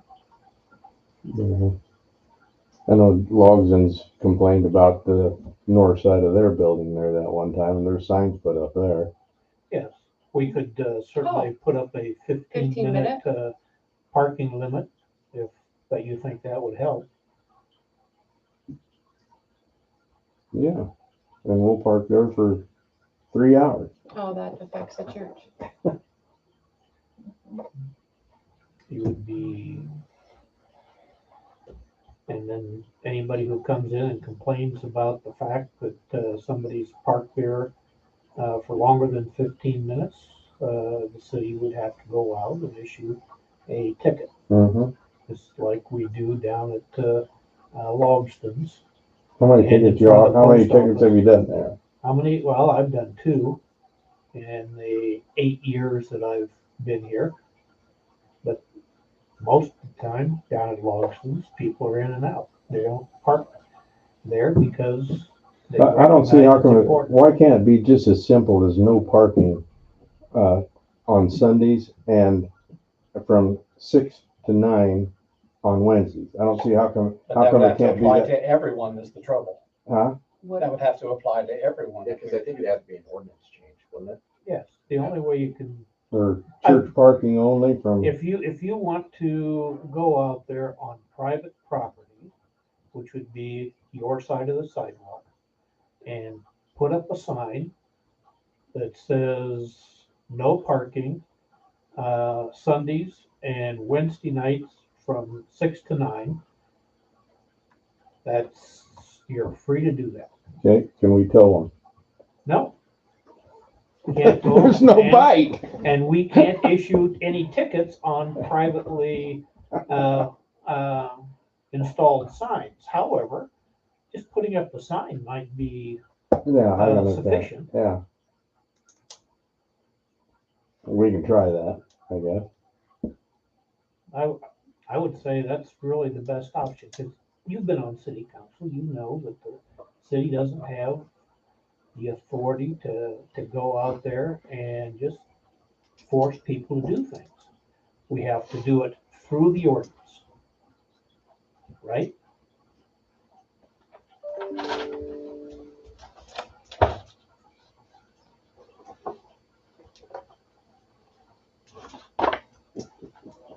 You've been on city council, you know. I've been on city council before. Mhm. Yeah, I think that, And there's a lot of stuff that ain't right. I think that's the tough part is the fact that you guys did fund an improvement on city property. You know, I think the city needs to take that and apply it to everything block off of Main Street. Yeah, that would be fantastic. I mean, that Guess would, what's gonna happen if we do that though? Taxes are gonna go up, so we can pay to you do know, all that, that. well, we paid for it. Cause isn't that like it's on our property, isn't it? No, No, it's not. it's city if you look property. at the map, the purple line Is our property. is the So that's the back of the right-of-way line. back of the sidewalk. Exactly. Okay. You go a block north of that, the Presbyterian Church. Yeah. They've done exactly the same thing. The city on the north side of Third Street put in curb and gutter years ago as a project, by where James's live. City hasn't done a whole lot of curb and gutter. We're going to be doing some on Well, Baldwin. The homeowners paid for that curb and gutter. Yeah, I've paid for. I put it all in. I put all of it in. Where? All of the city, I did that down there. I designed and put that in down there at the museum. I did all that curb and gutter up there, on by James's and all that. I put all You did that that? in. Yeah. And that was city paid for that project. Nope. Homeowners paid for it. Homeowners, well, did they? I pay- know they did Did because they Bob pay James for it did pay through- for it. Did they pay But- for it through? Well, they might special have, it might have assessment? been paid for through their taxes. Yeah. On their taxes, but they paid for it. And that's how curb and gutter is done.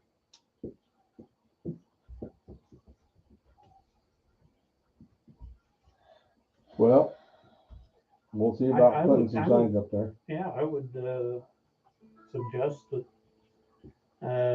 you try that. But And- you know, and- if that's your parking lot, and if you want, and if it seems to me like why should we have to go? Why should we have to go to the other party? Why wouldn't the city go to the other party and ask them to do that? To do what? To go What ask she was Kay. saying. My recommendation was just have a conversation with Kay, and I'm happy to do that. If the parking lot falls on city property, I'm happy to do that. I don't know how successful I'll be, but I'm happy to do it. Well, that whole area is You know, public under the parking. previous owner, we had cars parked there all night long on Friday, Saturday. We'd come into church on Sunday and have to pick up beer cans and cars parked there because people couldn't get home, parked sideways across the, deals and, but Have you had that issue with the current owner? no. No, okay, good. That's good. Yeah, see if that's successful. And we can most certainly talk to Kay and see what her thoughts are on Wednesdays from 6 to 9 and Sundays, and hopefully she can tell her patrons that as well. You know, and I guess if we could just have from here to here, they can have this back here. We can just have what's right here. And repeat that, Wednesday, 6 to When 9. you're pointing at the alley, all the way to, Main Street. Yeah. Oh, I'm sorry. Yeah, I'm Okay. sorry. You're right. Okay. Right here.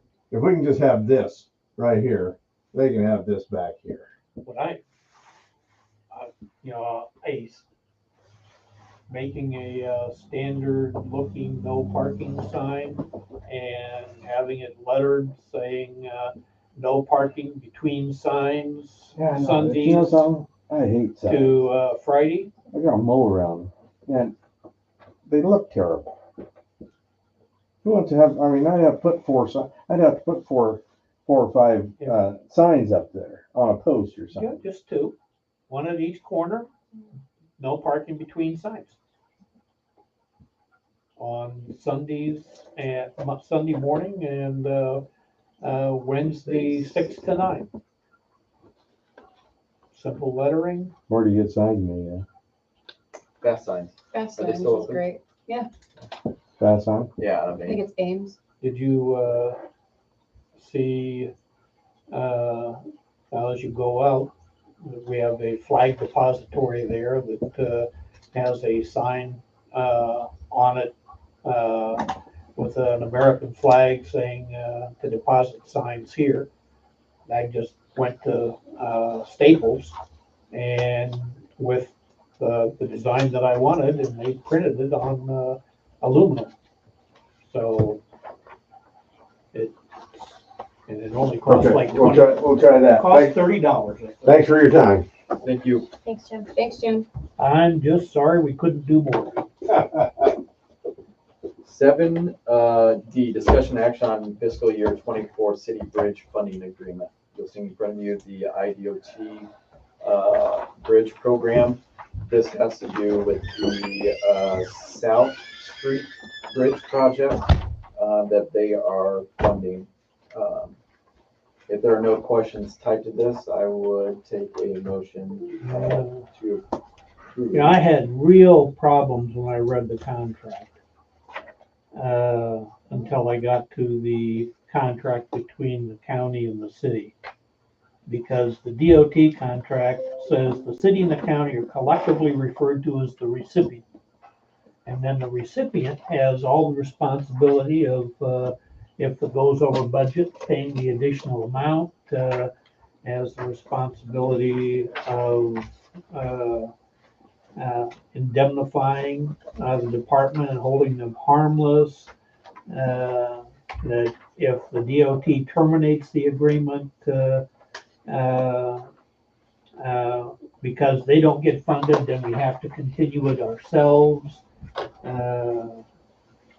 There's responsible for making sure that the recipient is responsible for ensuring the project is done according to plans, and on and on. The And then you recipient is the city, the recipient shall comply with public hearings. And then you looked at the county on section 9 where it said payment of project costs. All costs of the project will be paid for by the county, and the county will get reimbursed with city bridge program funds. And number 7, supervision of construction. The county is the general supervising authority. Perfect. And 9. So until I got to there, I was having Worried. heartburn. Yeah. Because I didn't I just know immediately how in went the to the world back. we would be able to do that. So I make a motion that the mayor's authorized to sign the agreement with the DOT and the county. I'll second that. That is a motion by Steve to approve the mayor to sign item 7D and E, and a second made by Lauren. Discussion. Hearing none. Megan. Yes. Doug. Yes. Steve. Yes. Lauren. Yes. Discussion and action on scope of work for water treatment plan improvements. It's never ending. Move approval. I know. Moved approval by Steve, Second? second by Lauren. Discussion. Hearing none. Doug, Yes. Steve, Yes. Lauren, Yes. Megan. Yes. Discussion and action on soccer field use. Yes. Central United, I believe is the name, Central United Soccer Team requests to use the city soccer field Monday through Friday from 4 to 6-ish. They just wanted it to go to city council ears because it's city property. Which soccer field? Yeah, I believe it's this one down here, but I can confirm that. I'm 99% sure. I would confirm that because weren't we? We're in the process of transferring the other one. I have no idea where we are on that.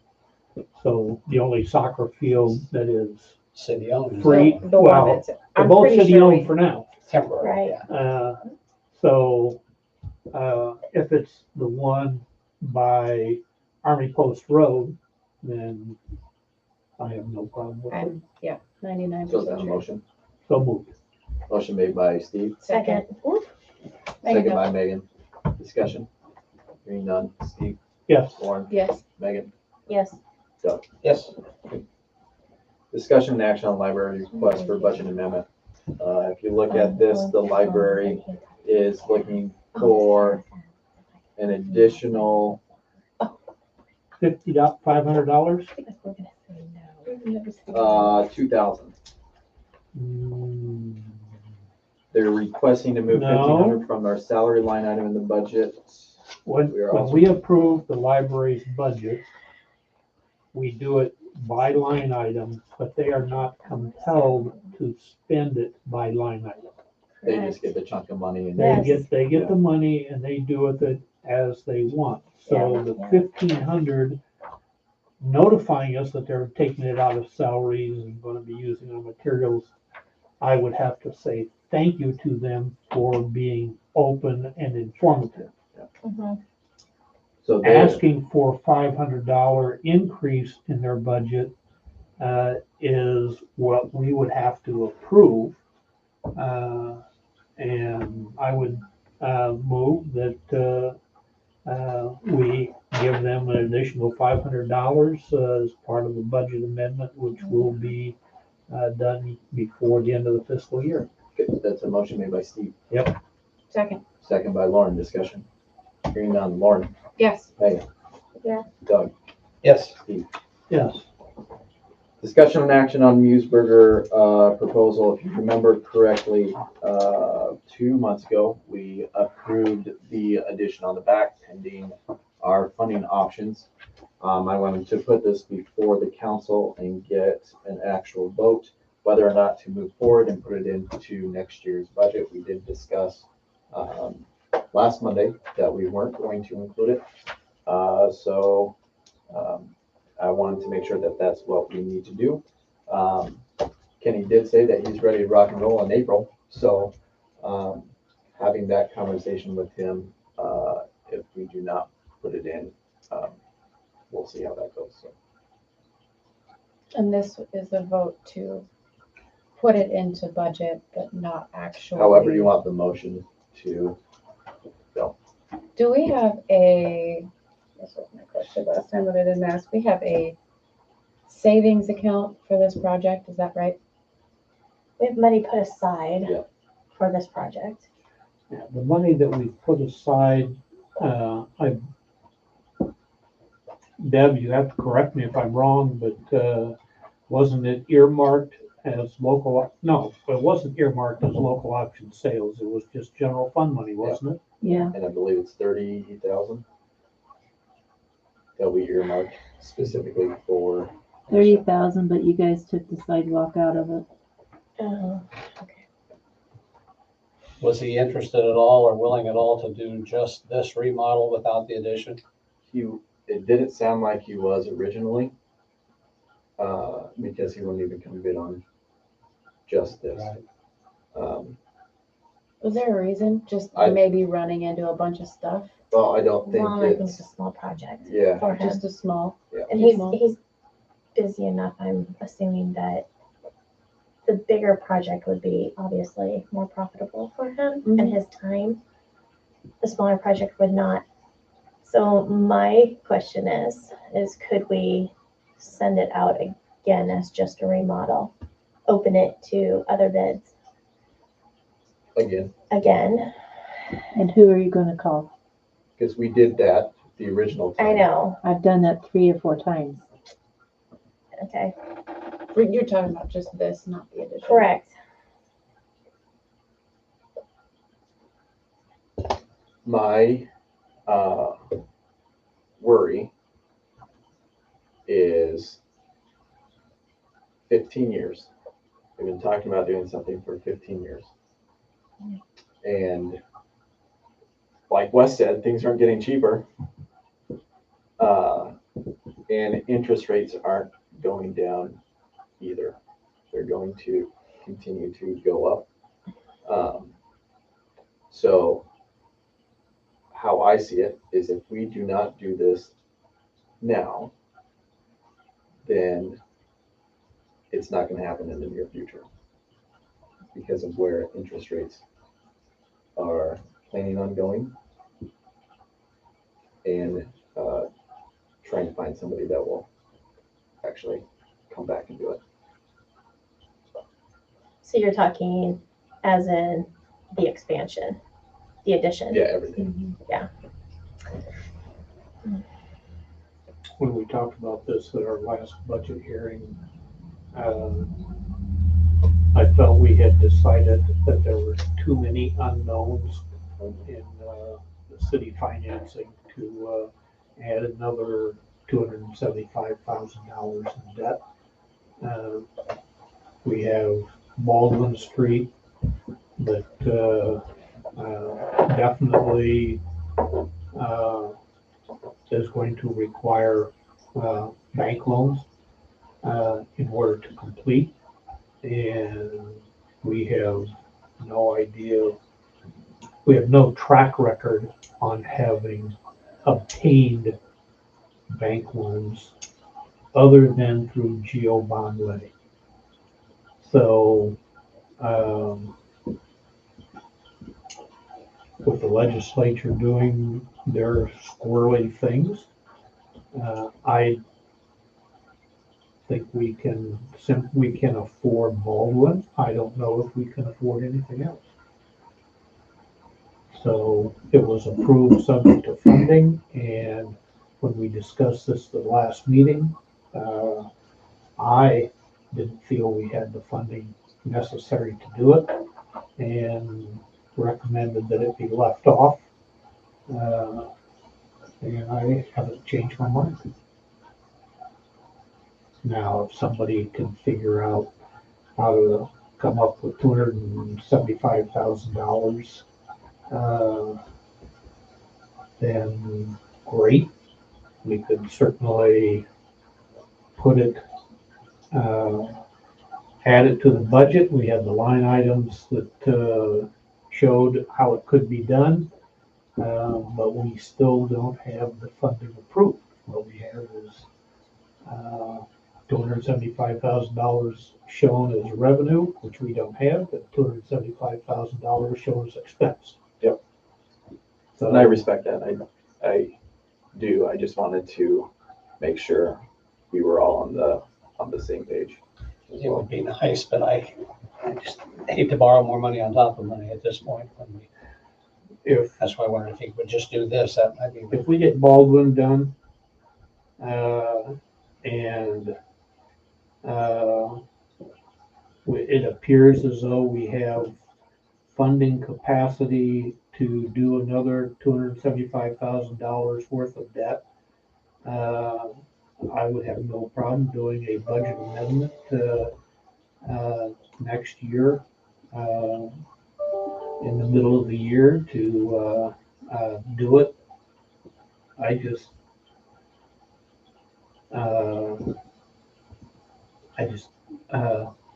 I'm not sure that we could do anything other than Baldwin at this time. And we're playing with futures, right? Nobody really knows the future. That's Obviously, the we were trouble. just got cut 2%. With the legislature so wishy-washy and unknown, I've been having trouble with Baldwin Street, to be honest. And are we gonna have two competing Residential development. residential developments at the same time? That If would be I a could wonderful problem. If I could tell the future and say, and I knew for a fact that we were, then I would say, "Yeah, let's go ahead and do it. We want these people to come in and say, hey, this is a nice town, this is a nice city hall. First impressions are important. One But- development of which that could possibly need our help. So, And we have to get the answer yet on whether or not we can use that $116,000 that's in the TIF fund, or whether it has to be given back and we only have a quarter of that available to us to use.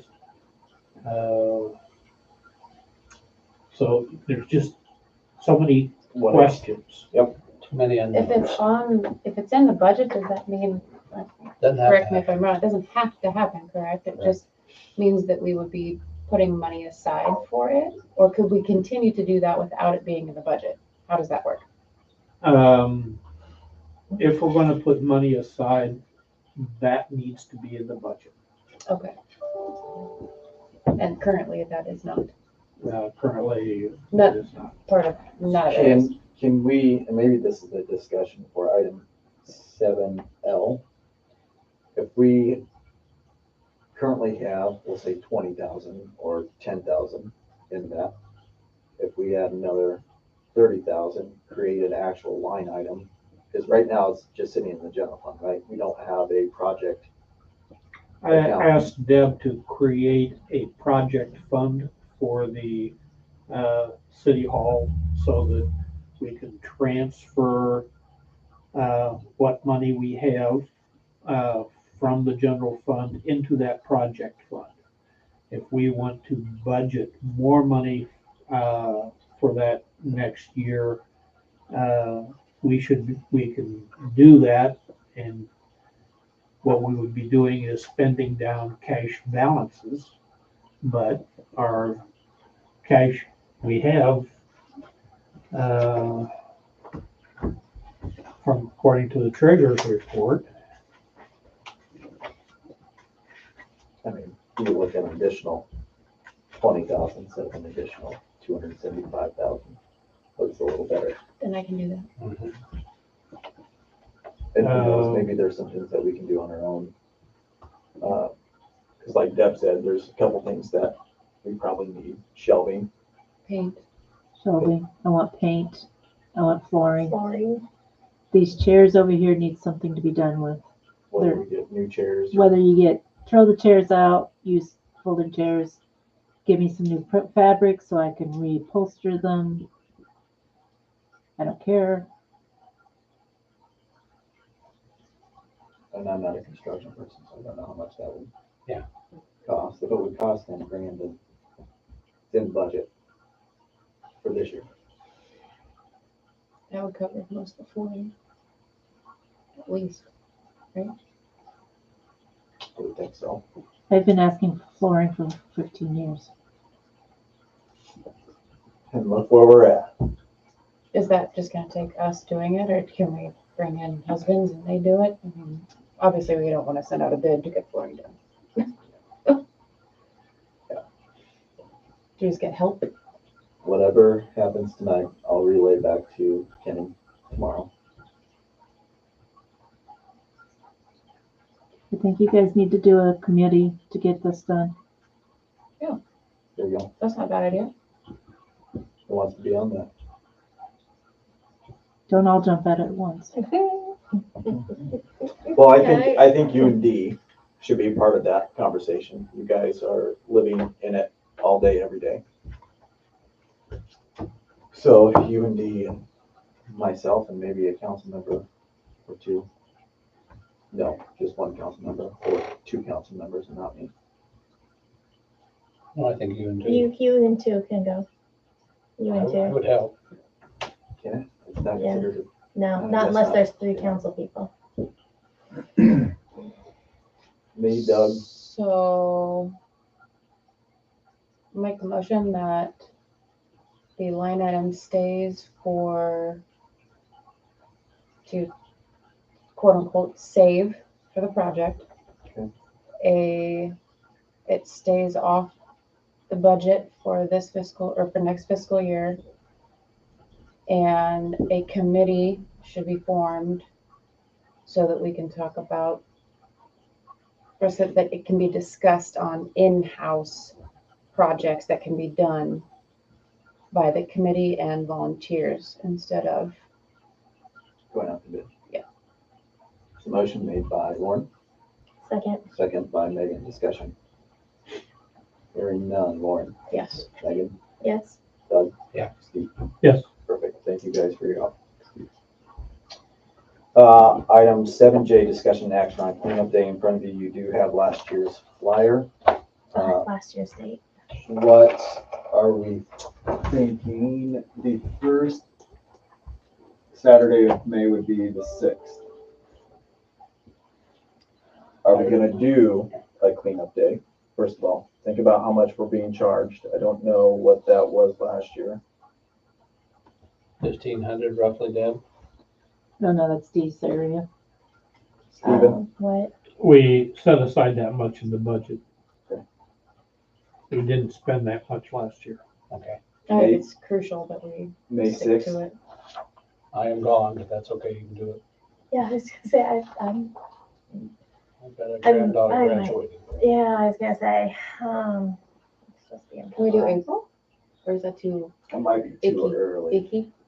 Is the next weekend, is that Mother's Day weekend 13th, I'm not and sure. 14th? 14th is Mother's Day. Yeah, we don't wanna do it that weekend. And There's so then much. the 20th is probably the week before graduation, so there's probably graduation going on the 27th. I think that is the weekend of graduation. 20th, Mhm. Can we do April 29th? Is that a Saturday? that is a Saturday. Just I made up have one. had suggestions of having it after citywide garage Oh. sales. After June 1st or June 3rd, and Well, that is kind of a it good would idea. be, it wouldn't be cold then. Nope. That's true. June 10th, Sweet. Yeah. Sounds like a plan. sounds like a motion made by Steve for June 10th, Second. second by Lauren. Discussion. Hearing none. Megan? Yep. Doug? Yes. Steve? Yes. Lauren? Yep. Discussion and, action on Darn, we don't get out of that. open public works I didn't assistant wanna get out of position. it. No, I enjoyed. And from you do have the position description. Right now, I think we do have a couple people that are interested. My suggestion is that we come up with a interview committee for this. So it's not just me and Tony making that decision. I would like to be on the committee. Okay. Are we gonna ask for people outside of council to be on that committee? Or is it just a council thing? I'm thinking maybe somebody experienced in these types of, Do you have someone in mind? oh, yeah, but they won't do it, so. But there's other people in town that I know that are in wastewater that might.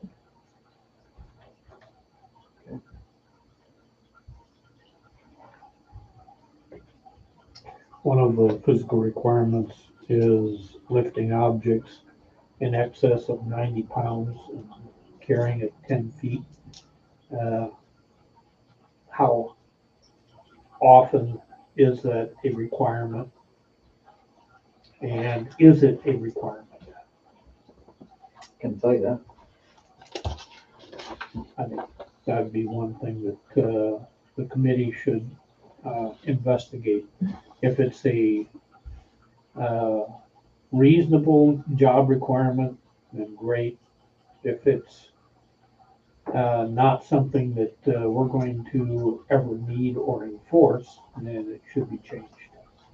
Because it certainly is going to affect who's going to apply. I have the same question on A there. What do we have that has air brakes? I understand Class B, but Does the dump truck have air brakes? Dump truck might, the big ones I would. think the big dump truck does. does it? Okay. It would, yeah. Plus, if any of the big fire engines need maintenance, It's gotta be moved. they're gonna have to drive it to Take it Altoona. somewhere. Good point. Okay. And those are air brakes, and that if it's not training or an emergency, then anybody that doesn't have an air brake license technically isn't supposed to drive it. Okay.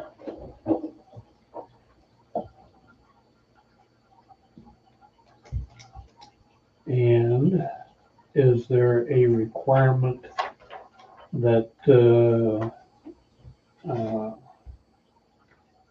they live within a certain distance of town? So that, they can be called in? Personally, I would like to see that, but I'd also like to see someone that would also be willing to be in the fire department and EMS or EMT certified. Well, that worked real well last time. Yeah. Would you- What? Can, Be a part of the fire department and EMS or Yeah, yeah, EMT yeah. certified. That would be a bonus, but I don't know if we can make it a requirement or qualification. Preference Preference given to, yeah.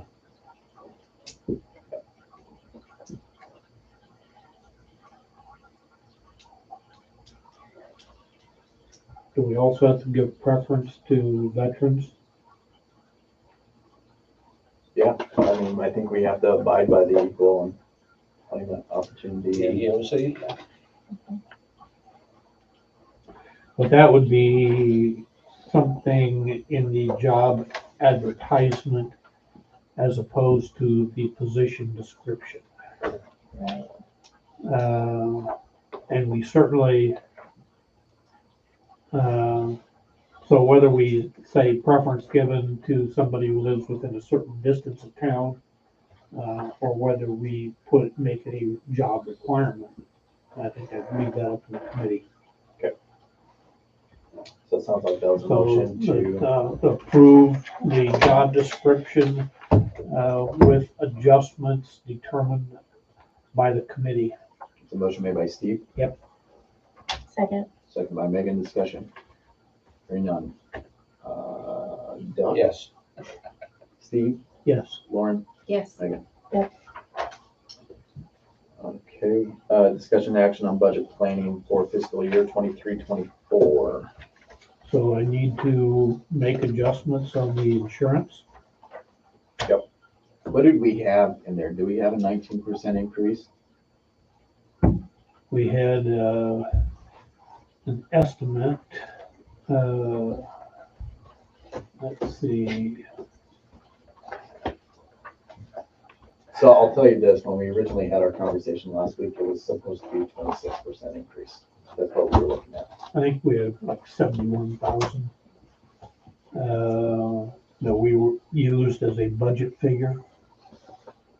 And with the $10,000 worth of, deductible and the reduction that results in, we're now looking at 56 or so. $56,328.44, if I did my math correctly. They had down for the library. So picture the library, turn it upside down, everything that isn't stuck to the wall or anything like that, that falls out. I think they had like $150,000 or $200,000. Oh, golly. I'm like, I don't think there's that much stuff in there. For $150,000, so we Tweak that back. took that back. Yeah. And I think it was the same in here, we had 150, 200,000, like there's, no. Because you lose this paperwork, you're not gonna recover that. The thing you're gonna lose is copier, computers.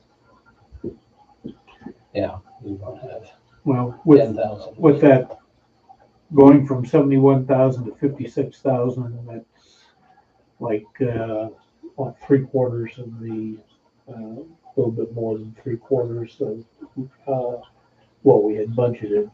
So that will lower our liability tax.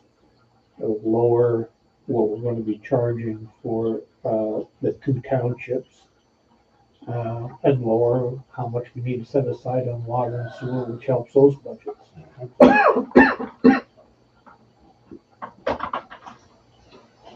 Any other discussion on that? Budget planning. I was told today that the county probably won't have, Indian Creek probably won't have the money to cover fire and EMS that we have decided on. Pardon? The Indian Creek. Indian Creek won't have the money to, for fire and EMS full amount. Did they say how much they're gonna have? No, they're supposed to be getting hold of me.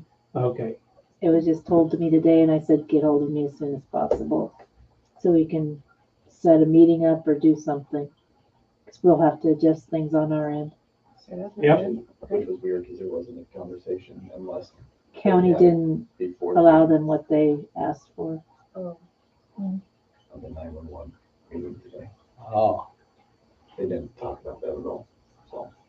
didn't talk about what, how much, Not having the money? Yeah. Or budget. Yeah. Mm.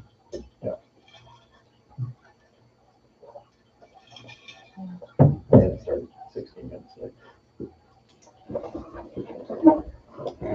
did it get over early? Yeah, I mean, it was Okay. pretty quick. All right, nothing else. Moving on to council mayor report. Steve, you're up. I handed out, a little drawing of the parking around the school. No. Come on. You can't go to This school. is the front of the school. I did this nice I liked map. it. It looks good. It looks nice. I like my map better. Oh, yeah, that's. What else can you ask for? Oh, That's yeah. it. And I also I can make out the included a school. copy of the parking ordinance where I highlighted everything that deals with the school. And this, we did this a couple years ago in conjunction with the school. And then Tony went out and painted the spaces so that they're parallel parking instead of angle parking. Tony did that, we did, the city? Tony did that, yeah. Okay, I didn't realize we did that, I thought the school did that. No, I think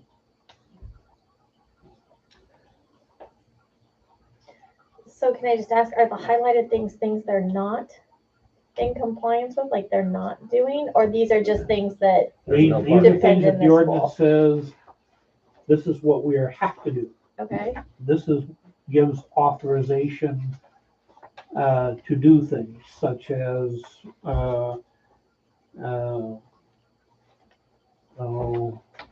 you get back on page 342, where it's talking about no parking zones, and there is no parking on 3rd Street east of Maxwell Street on the north side from the school drive to Metcalf. You know, you go, what the heck does that mean? Well, you go to the oh, the map. grassy hill area.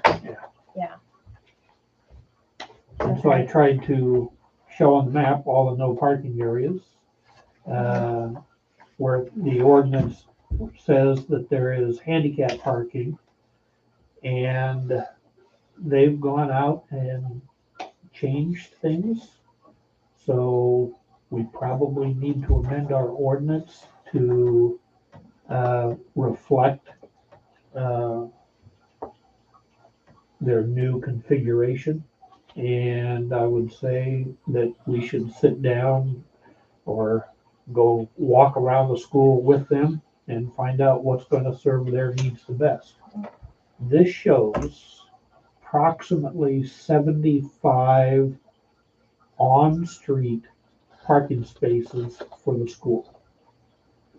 They have a whole This is parking lot Oh. that has additional off-street parking, and they have two of them, one north of the gym and one south of the gym. But everything else is, the things on this map are the on-street parking and what the ordinance says, how we lay it out. On the east side, is that considered off-street parking? You said of the school, Everything on this map, it's all on street.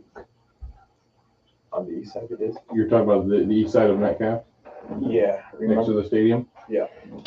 It's further off the street. I understand your question.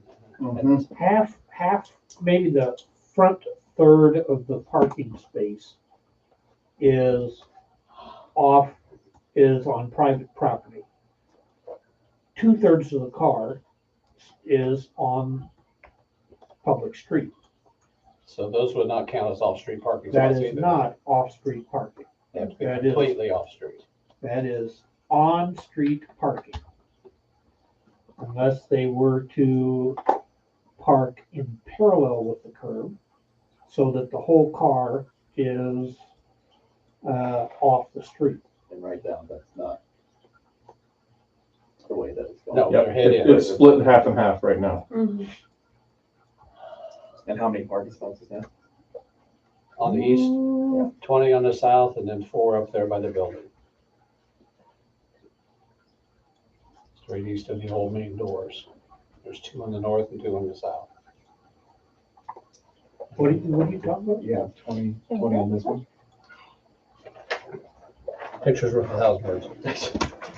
Something. Right there by, There's 20 spots? there are 20 head-in spots from the corner Oh. up to the concession stand, Yeah, I basically. would agree Yeah, with that that. Market makes used sense. it quite a bit. So they are- A parking space can be like 9.5 9 or foot 10. wide. Or if you're really generous, 10 foot, and that lets you get the doors open, but 9.5 at a minimum. That makes me feel a little bit more comfortable on game days. We're losing hundreds Mhm, of spots. Remember, there's 150 that used to sit around the football field. mhm. 150? Yes, there were. Holy cow. I have counted. And the bus So- barn had another 30 some. But all that was off-street parking. That would have been, yes, was. Yeah. Which is a question I got for Wes eventually, that Yep, now the current calculations use the parking lot on the west side of the school for the stadium. And then potentially the area that we, Both parking lots on the west side of the school? Or the just northwest one too. No, just the west one, I think, just the new one that they built with the high school. There's 15, 11, 4, and 11 parking spots currently there. do you know how I'll many, give you that. you probably didn't go out and count over where the soccer field is. How many No, could fit in didn't there? do that.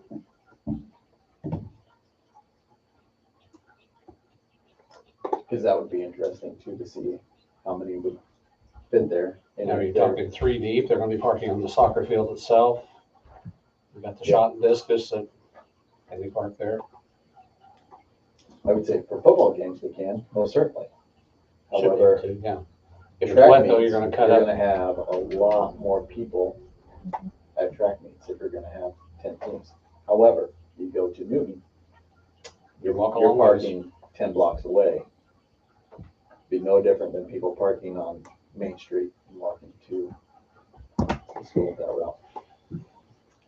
So the numbers you have here in the parking lot north of the gymnasium, you have 18, 33, And 16 and 16 with 3 more with handicap. 3 handicap. Those are on that That would be, off-street parking. that would be off-street parking, as well as the inside down there by the Circle Drive. The 15, 11, 4, 2, and 11.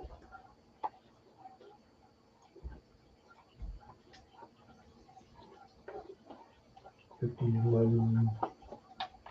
26, 30, 43. I'm gonna have to walk now, football games, aren't I? actual walk from home.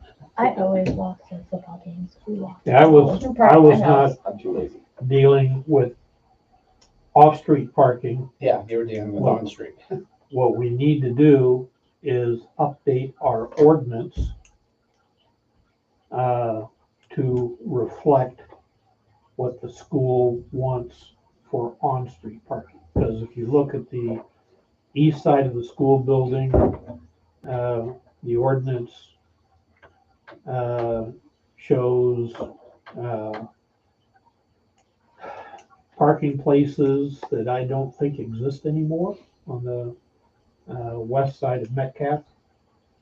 And currently 3 or 4 construction pallets sitting there and that's except. But those if they're, were if they're parallel going to parking. be parking, then great. Yeah. Are they still gonna have this no parking area near the steps as big as it is because that's where buses let off? Or are they going to want more spaces? And you know, this is part of just what we need to do is sit down with them and say, this is what you want. If this is what you want, we'll do the ordinance. Only this time, make sure it gets painted correctly. Yeah. Now, what this does is turns Maxwell Street basically into a single lane road. Because when you have angle parking on one side and parallel parking on the other side, you're not going to get 2 vehicles at the same time. You're going to get 1 vehicle, but it's 1 vehicle for a half a block and then another half a block. Is this still conducive? To me, that's weird. I just Parallel? put- Yeah, I would just take those 2 out, you know, because you gotta get a bus Well, around there. As driving a bus every day, it is a bear going around there. About the time the schools come out of Douglas, clear up on the north the wrong way, kids, they're coming south. I'm trying to get the bus, well, the 2 of us trying to get buses going north with cars If parked on you've got both a sides. bigger vehicle, they'll give way. Okay. I would like to You're see talking that. about those two spaces by where the drive comes out on Maxwell? Yeah. Getting rid of 1 or both of those. I'd like to see the whole east side of Maxwell parallel to give room. Because the bus is more than 1 vehicle. When you say 1 vehicle, the bus itself is scrunching on both sides, let alone worry about oncoming traffic. What would happen if you got rid of parking on the west side of Maxwell Street? Because technically, this is all public parking anyway. Or those people with 3 cars that live in those houses going to park. The other thing that They I have think about access to the alley. when you think of what we're doing on Baldwin, we're narrowing that road so you can only have 1 side of parking. This, I think Maxwell Street is already more narrow than what Baldwin, what Baldwin is or will be. No, it's pretty wide. Maxwell is? I feel like Maxwell, right there on the west side of the school wide. Yeah. I could be wrong. Maybe it's just my part of Maxwell Street's dinky. I don't know. North of Fifth Street Parallel is now. narrower than it is on the south. These are Yeah. parallel That's now, what I thought. but Okay. that was wrong according to what the Okay. ordinance says. Would you still keep it parallel? I wouldn't put an angle I because wouldn't either. you lose another 8 feet. Yeah. Well, and how many spaces do you lose? Yeah. Well, right now there are Okay. 10 parallel Yeah. from the north down. And you're right, you're gonna lose about 1/3 or 2/5 of the total park. Which is why we did angle parking and why the ordinance says there's angle parking. Does the ordinance, I couldn't find it, does it ever talk about head-in parking? Because what we have Well, currently if is you do head-in. head-in parking, it takes more space I agree. because you have to back out completely. But the west side of the gym is now head-in parking. No, it's painted for head-in parking. Okay, It It's is not supposed to not be. I Not agree. supposed to be. head-in parking. I get it. It was painted incorrectly. As were the parallel lines on Yeah. up north. Then you're right. We need to before they repaint it, we need to have the discussion. And Doug certainly has a good point about getting a school bus through that area. And maybe what we need to do is make it no parking in that stretch where you opposite the where you have the angle parking. New school, turned on this building, make this the parking lot for the new school, that's 3 miles that way. Yeah, why not? We could make that the city hall. We're gonna move the school. But we need to make the ordinance consistent with the way it's painted, The practice, yeah. which was the only thing I was seeing. All right, well, I was going deeper. What else, Steve? I've had a complaint or a query from the museum wanting to know when we're going to be getting the rock off their backyard. Your wife was in this morning and I talked to her about it. And And Tony said as soon as it dries out enough that they can get on it, that he'll move the rock and then bring in the broom to sweep it all the rocks off. because we've kind of worn out our welcome over there. We have a great big pile of rocks. I know all the rock off my back lot. Yeah. Except what's gone in the cistern, right? Yeah, except for the cistern. But we will fix it. We have that ability, so we don't want to make them. Yeah. Okay. I think we have the responsibility Yeah. more than the ability. I think that's the word that I was looking for, but came out wrong. And so as mayor, when do you plan on having this taken care of? As soon as Tony says it's okay to do so. I'm no public works expert. No, you're the person who manages city work. There you go. That's it? Lauren, Getting those betterment award nominations, I believe did I put March 14th? Yeah. You can email those to Deb. Names, description of why you nominate them. And those will be, I guess, you'll give the nominations to us at the April meeting and we can vote. Yep. Okay. March 14th is cutoff. Anyone, groups, individuals. I've gotten 2 so far. Great. what else? That's it. Megan, Well, hopefully this is irrelevant now, but I had complaints about the snow removal or the time that it took this last snowfall to get the snow removed off of the roads. I know there were complaints that at noon it still was not clear on Main Street and the downtown area. There were complaints that parts of, well, I guess they'd be public parking, the Toots's area there did not get cleared.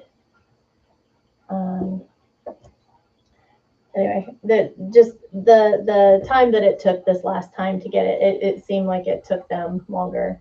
And I don't know, I told the people that I didn't know when exactly Chris's last day was. So I don't know if Tony was doing this on his own and trying to get the entire town cleared by himself. I don't know, but just complaints that the snow was not removed as quickly as they felt it needed to be. He was by himself. And I know he was working because he went through the sidewalks several times. How much snow did we get? 3 or 4. Mm-hmm. 3 or so. There, that 3 or last 4 one. on Mhm. Thursday, Friday. Oh, yeah? Mm-hmm. I missed the whole thing. You missed the It was a last one? couple weeks ago. It wasn't last week. Last week, I It think we was just got 2 rain. weeks It was ago? 2 weeks ago. 2. is that the one Yeah. that it did all day, snowed all day? Yeah, big you're flakes. just I asking, you're just remember asking big too much flakes. memory of me now. I have no idea. Yeah, that's I, one I that, went out, and shoveled my walk twice, and, it was only about an inch or less on each time. So That, I think. Oh, yeah. maybe an inch and a half was all I had at my house. 5 inches up at Rock Creek. Wow, I'm impressed. That weather system was It was something else. huge. And I wouldn't have. What does the council expect for street cleaning? If you have an inch of snow, do we want the snow removed? Or Now, isn't our ordinance 2 inches or more? is it, think I it's can't 1 remember. inch Yeah, what's Is it 1 inch? Over I thought 1 it was inch 2 inches. is when the or snow more. ordinance goes into effect. Well, the snow ordinance goes into effect, but that doesn't, that I doesn't thought mean it we're was gonna be 2 pushing. inches. Was it 2 No, inches? I thought we had one about pushing it, and we didn't push unless it was 2 inches or more. Okay. Don't we, Deb? Is that right? No, That's what she's it used shaking to her head be. yes. Yeah. I was thinking that was more of a policy than an ordinance. Well, I'll have to check out the ordinance and see. The other thing, I think one of the reasons why you don't want to do an inch or less is because that's a lot more wear and tear on On the the road, Yeah. it'll tear up our seal coat Right.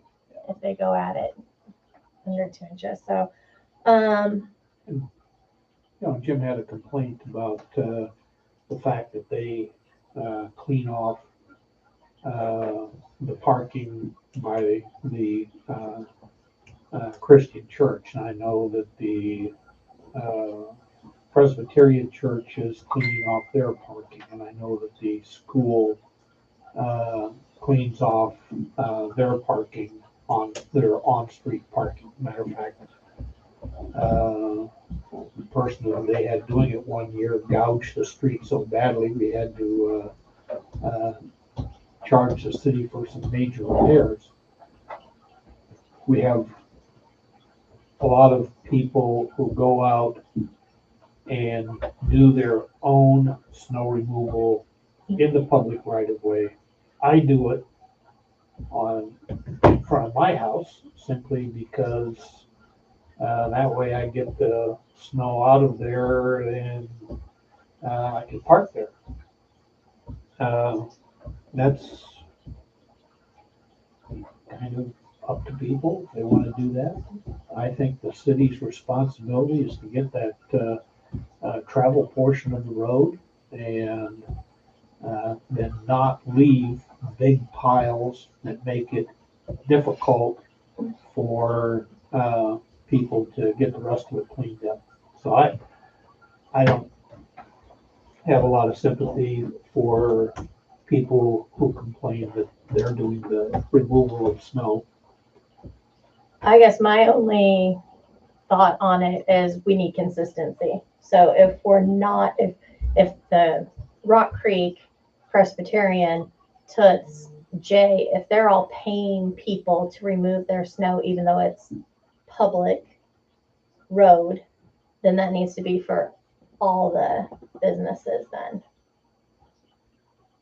And that We, includes the medical clinic, we go, the museums. we remove snow. Right now, I believe we remove snow curb to curb on the schedule where we can get out and do it. And if businesses want to get it removed faster because they have customers coming in, then that's up to them. That's not a city responsibility to have it removed when they are open. We remove snow based upon our workload capability. And we do it curb to curb. Where there are no curbs, then we do the travel portion of the road. And if people want to get it removed faster, that's up to them. I think we have a consistent policy. It just may not be a policy that people like. I don't know. What else you got? Professionalism of the council. I had complaints that after our last actual council meeting, I had complaints about things that were said towards the end of the meeting during our council and mayor reports that they felt were inappropriate, and that we just needed to do a better job, all of us, of being professional. Can you explain what those were? Yeah, Were they in there was a, I don't know if it's in here. No, was it during the individual reports? I guess I totally missed that. I believe so, but I honestly don't even really remember exactly when the comment was made. I do remember the comment, but I don't remember when during our meeting it was made. And what was the Yeah, comment? what was the The comment was that there would be a public hanging of the council. And this was at the last meeting?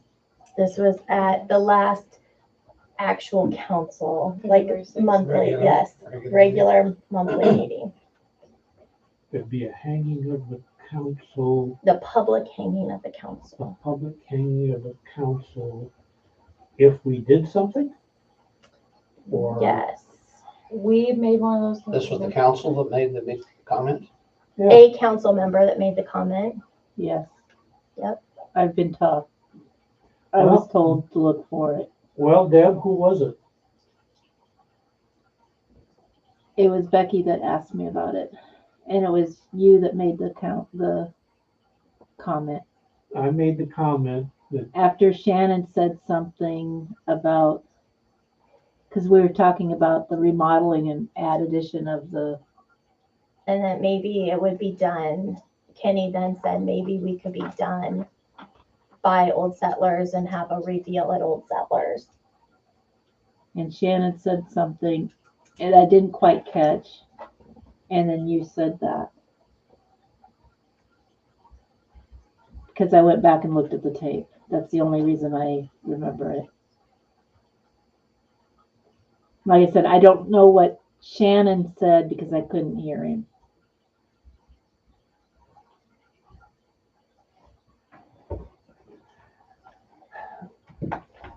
I am not sorry for anything that I have said, and I don't believe that I am in any way inappropriate in what I say.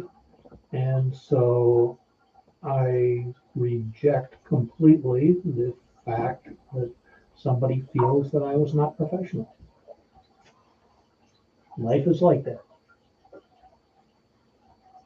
What else you got? That's it. Doug?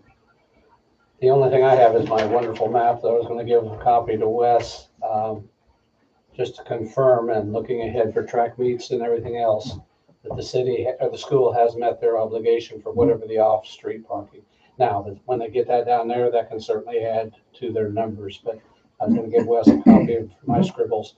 And I would also like to volunteer to be on whoever sits down with the school to look at the ordinances and compare. Because I see a lot of things around there when we get to that point, but that's all I have. The only thing I have is that the EMS department is still looking at combining fire and EMS. We need to come up with a committee, and we don't even need to come up with a committee because we have an emergency services committee already. We need to sit down and talk to the fire board, as well as the chief of the fire department and the chief of EMS, to come up with a game plan on how that would look, and the logistics of everything, call pay, certifications, things like that. So I know that they've been talking about it for 6 months and are kind of chomping at the bit to see what can be done. So one, we know that there has to be an ordinance change in order to do that. So you're talking, again, 3 months in order for that to take place. But we also need to make sure all of our ducks are in a row before those public hearings and things take place for the ordinance. So that's all I have. Deb, you have old copies of the city code. Yeah. You have a copy of the code as it looked prior to dividing fire and EMS. Yes. Would you please make a copy of that chapter and share it with the mayor? Yep. That'd be a good starting point. Or we can just ask Simon and Corey to provide a chapter of a model code that has fire and EMS in under one chapter. I did have one more thing, I guess, on the emergency side. Tahoe is in. The lettering is not completed. We're waiting for all the vinyl to get into Carl's in order for that to go on. We Other- have been billed for all of it. We have been. So I think the lettering is supposed to be on in this week or next. And then from there, they'll make sure that all the logistically speaking, everything gets put in place. So as soon as it gets back, it'll be put in service. Did No, it we won't get be. the thing for the DOT yet? It's No. not registered yet, So so that's don't what, put it in service. that's what we're waiting on. Is that. So as soon as we get that and the lettering on, put it in service, and then hopefully we will get the old rig sold.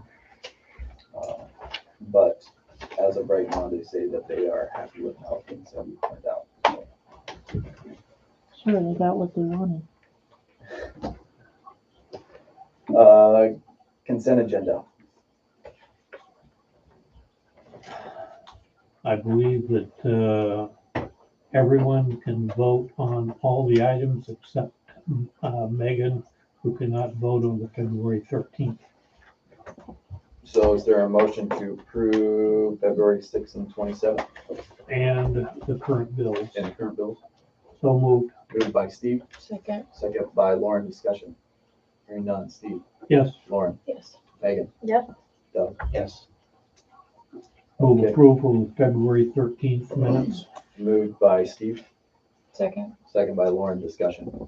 Hearing none. Steve, Yes. Lauren, Yes. Doug. Yes. Leaves one item left. Motion to adjourn. Motion made by Megan. Second. Second by Lauren. Discussion. Hearing none. Lauren, Yes. Megan. Yep. Doug. Steve. Yes. Meeting adjourned. All right, you can stop that.